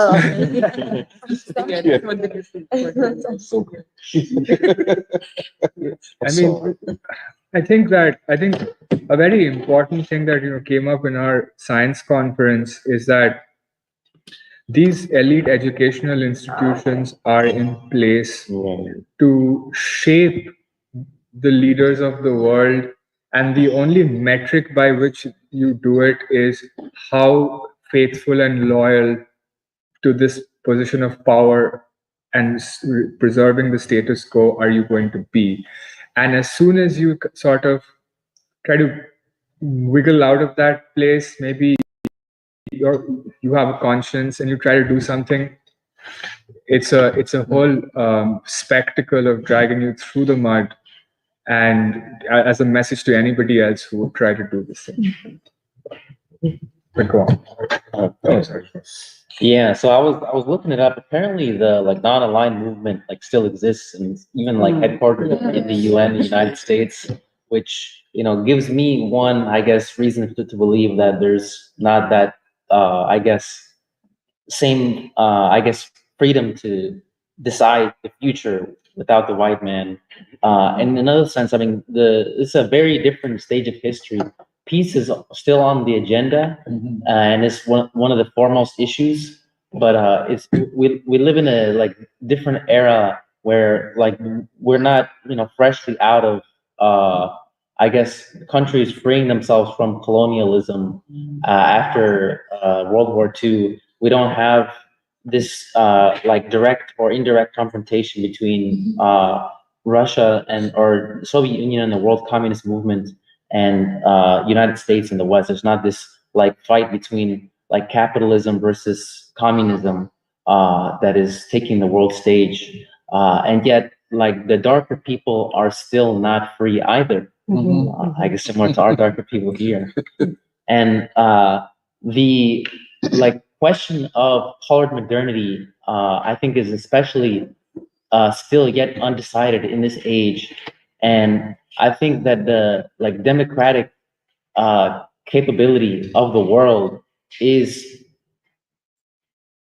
raised by the possibility of BRICS, not just of course economically being able to develop your country along the lines of your civilization, but even this question of the human being that grips people in the face of something like the genocide of the Palestinian people. And I guess when I think of myself, how do I relate to like BRICS as an American in the United States? Of course, the oppression of the other darker peoples of the world makes it possible, even for the United States to have the strength to oppress our people.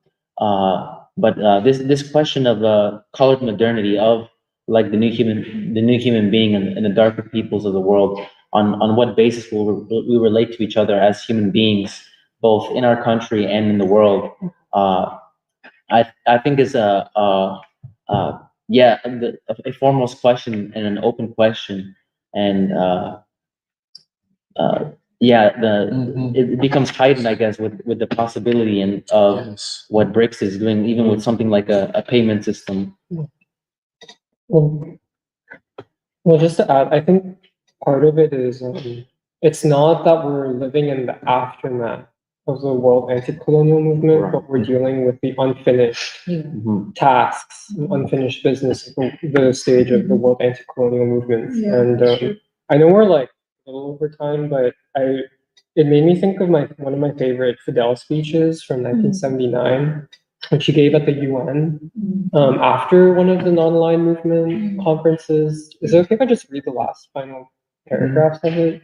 Okay. So, well, it's just because I think it's, like all these questions like Bandung, non-aligned movement, new international economic order, all these things which are kind of striven for, or people strive for in the past generation. I think all of that is either coming to fruition or it's like that task is being taken up again. But he says, so this is Fidel. So this is Fidel addressing the UN General Assembly, but he says, human rights are very often spoken of, but we must also speak of humanity's rights. Why should some people go barefoot so that others may ride in expensive cars? Why should some live for only 35 years so that others may live for 70? Why should some be miserably poor so that others can be excessively rich? I speak on behalf of the children of the world who don't even have a piece of bread. I speak on behalf of the sick who lack medicine. I speak on behalf of those who have been denied the right to life and to human dignity. Some countries border the coast, others do not. Some have energy resources, others do not. Some possess abundant land on which to produce food, and others do not. Some are so glutted with machinery and factories that you cannot breathe the air because of the poisoned atmosphere. And others have only their emaciated bodies with which to earn their daily bread. In short, some countries possess abundant resources, others have nothing. What is their fate? To starve, to be eternally poor? Why then civilization? Why then the conscience of humanity? Why then the United Nations? Why then the world? You cannot speak of peace on behalf of tens of millions of human beings all over the world who are starving to death or dying of curable diseases. You cannot speak of peace on behalf of 900 million illiterate people. The exploitation of the poor countries by the rich must cease. And I address myself to the rich nations, asking them to contribute. And I address myself to the poor nations, asking them to distribute. Enough of words, we need deeds. Enough of abstraction, we want concrete action. Enough speculating about a new international economic order which no one understands. We must now speak of a real objective order that everyone understands. I have not come here as a prophet of the revolution. I have not come here to ask or to wish that the world be violently convulsed. I have come to speak of peace and cooperation among peoples. And I have come to warn that if we do not peacefully and wisely resolve the present injustices and inequalities, the future will be apocalyptic. The rattling of weapons, of threatening language, and overbearing behavior on the international arena must cease. Enough of the illusion that the problems of the world can be solved by nuclear weapons. Bombs may kill the hungry, the sick, and the ignorant, but bombs cannot kill hunger, disease, and ignorance. Nor can bombs kill the righteous rebellion of peoples. And in the Holocaust, the rich who have the most to lose in this world will also die. Let us say farewell to arms, and let us, in a civilized manner, dedicate ourselves to the most pressing problems of our times. This is the responsibility, this is the most sacred duty of all the leaders of the world. This, moreover, is the basic premise for the survival of humankind. Yeah, and I don't know, I just feel like that marriage is, like the moral imperative with like basic questions of like, why are there poor countries? Should there be poor countries?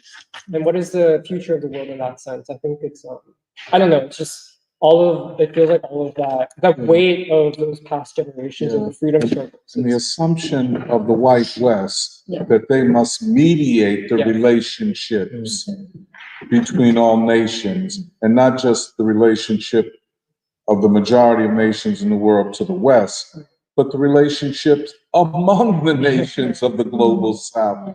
I mean, what arrogance of course. I think it's especially significant that this is coming from Cuba, one of the poorest countries that's been able to hold on to the revolutionary spirit, which is, there is this question of, finance, but this question of like morality and the human being, I think was foremost in animating struggle in Cuba. And I think similar to what is needed in America for that moral center, I believe the world is reaching for something like that. And No, it's very, I mean, and that gives me confidence that our thinking, what we have gone through to get to where we are, is not that different from where Fidel, and I was saying to Purba, Roma, Chandra, and so Indira. I mean, the revolutions of the 19th and early 20th centuries cannot be the model for what is now. Just like the words of Fidel, I don't think Lenin would have spoken like Fidel. I don't think so. And Fidel is speaking more like Martin Luther King. You know, I think this is quite, I'm glad you read that, man, because it reminds us of what the task for the American people is. And I think the American people basically want to pursue this form of transition, of a new democracy, of a peaceful world. I don't know of any people that want war when they look at, their children suffering, hungry, uneducated, without the proper medical care in this country, while a very tiny group of people do whatever they want to do. Right. Okay. Well, I'm gonna, before people's brains slow down, I wanted to announce Oh, yeah. on behalf of Magna, Jahan, and Neha, who are in Chicago, that the next event in the year James Baldwin will take place in Chicago, continuing the Year of Baldwin celebration that's happening in Chicago. It's November 2nd. Yes. They titled it the James Baldwin Centenary Celebration, and it will take place in Chicago and be live streamed online on Saturday, November 2nd from 1 to 3:30 p.m. at the Harold Washington Library. And the original, and before I forget, if you're in Chicago or close to Chicago and want to come to this event, there's an RSVP link that's required on the Chicago Public Library website, which we can post in the chat. But the program itself will be screening an original documentary that We the Saturday Free School made, titled "To Fulfill the Unfulfilled, to Answer the Unanswered: The Revolutionary James Baldwin." And we'll be screening that, followed by a panel discussion featuring Dr. Anthony Montero, student minister Ishmael Muhammad of Mosque Mariam of the Nation of Islam, and lastly, Tasha Robinson, who is a public school teacher with the Chicago School District. But we're really excited about the participation of Minister Ishmael Muhammad because his father, the Most Honorable Elijah Muhammad, met with James Baldwin. In Chicago. And so it was when Minister Ishmael received the invitation, he said he was very honored to participate. Like it was a deep honor for him to participate. And then followed by the panel discussion about the themes of the documentary. There will be I think, free jazz performance by a musician named David Boykin, who's also a member of the AACM, which I think is the Association for the Advancement of Creative Musicians. Yeah, right. And I'm pretty sure Phil Coran was either a founder or a member of AACM. I forget. I was looking into the history, but and it'll be really good timing because this Saturday will be technically GOTV weekend, and the event will lift up especially the theme of like what has white modernity, like this rushed consolidation of white modernity and capitalism, what has it really achieved or done for the country and for the American people, and how in some ways the crisis today that we see with this election and in the world has to do with those unanswered questions. Yeah. Is any American in this country really free? And kind of what actually I like the way that Jeremiah put it, which is is dollar hegemony, if you look around in America, like is dollar hegemony and what it has so-called achieved in this country really worth protecting? So that'll be the discussion, and it's also will be significant because, like we said in our celebration of Baldwin's birthday in August at this church, I think Docky said it, which is now is the time for great ideas, which is where James Baldwin comes in as a carrier of great ideas, because that's what the American people need today to clear out the ideological jungle and bring forth great ideas can bring forth the exact questions and revolutionary answers for the American people to actually step upon the stage of history and like help decide the future for themselves and their children and all the unborn. And it'll also be emotional because the Harold Washington Library is a very beautiful library, public library in the city of Chicago, and it's named after the great mayor Harold Washington, who actually was apparently good friends with James Baldwin. And when James Baldwin met with Harold Washington as mayor in 1985 when he was doing a book tour for The Evidence of Things Not Seen, which is the last book that Baldwin wrote. And after meeting James Baldwin, I think they must have done like a celebratory lunch. Harold Washington was like, okay, I'm naming November 22nd James Baldwin Day. And it's kind of sad because I'm not sure if the city of Chicago actually celebrates Chicago's James Baldwin Day on November 22nd. But Harold Washington really loved James Baldwin. And this is 2 years before Baldwin passed away from cancer. But Baldwin was also part of the group artists for Washington. So like Yeah. Black artists who were raising money, trying to help get Harold Washington elected as the first Black mayor of Chicago, like this great mayor. And the founder of the Artists for Chicago was Kalan Phil Karan, who is a member of the Sun Ra Orchestra. And he got his first name Kalan. It's a Chinese Muslim name, which means I think one scripture or something. I forget. And he was the one who invited Baldwin. Chinese Muslim. Yeah, it's a Chinese Muslim name. Yeah, but he was the one who was like, "Oh, Baldwin, you should be part of this Artists for Washington campaign." And so we'll be bringing like these two great men back together, Harold Washington and James Baldwin, through this event. And some of us are flying, but it'll be live streamed. So those who want to attend the live stream will be online on the Free School live stream. And then for those who are going in person, just make sure you RSVP using the CPL link. Okay, the last thing I was supposed to mention on behalf of Magna was that this event would not have been possible without the African American Heritage Foundation. Because at first, the Harold Washington Library said, I think it was hard for them to actually get space to celebrate James Baldwin there. But then after the African American Heritage Foundation, which I think is part of the library, I think that their volunteer group was part of the library. After they heard about the James Baldwin celebration, they were the ones who advocated for there to be space especially before the election, to celebrate James Baldwin. And in a lot of ways, it's reinvigorating both James Baldwin, but also this revolutionary inheritance that we all have in the Black freedom struggle back in a city like Chicago, where there's been a lot of capitulation and bankruptcy, along with the counter-revolution, the civil rights movement. So, we're pretty proud to have this event in Chicago, and we're excited to have this discussion of James Baldwin, Minister Ishmael, Tasha, and Doc. So that was my announcement, and we are going to end the live stream because people are hungry.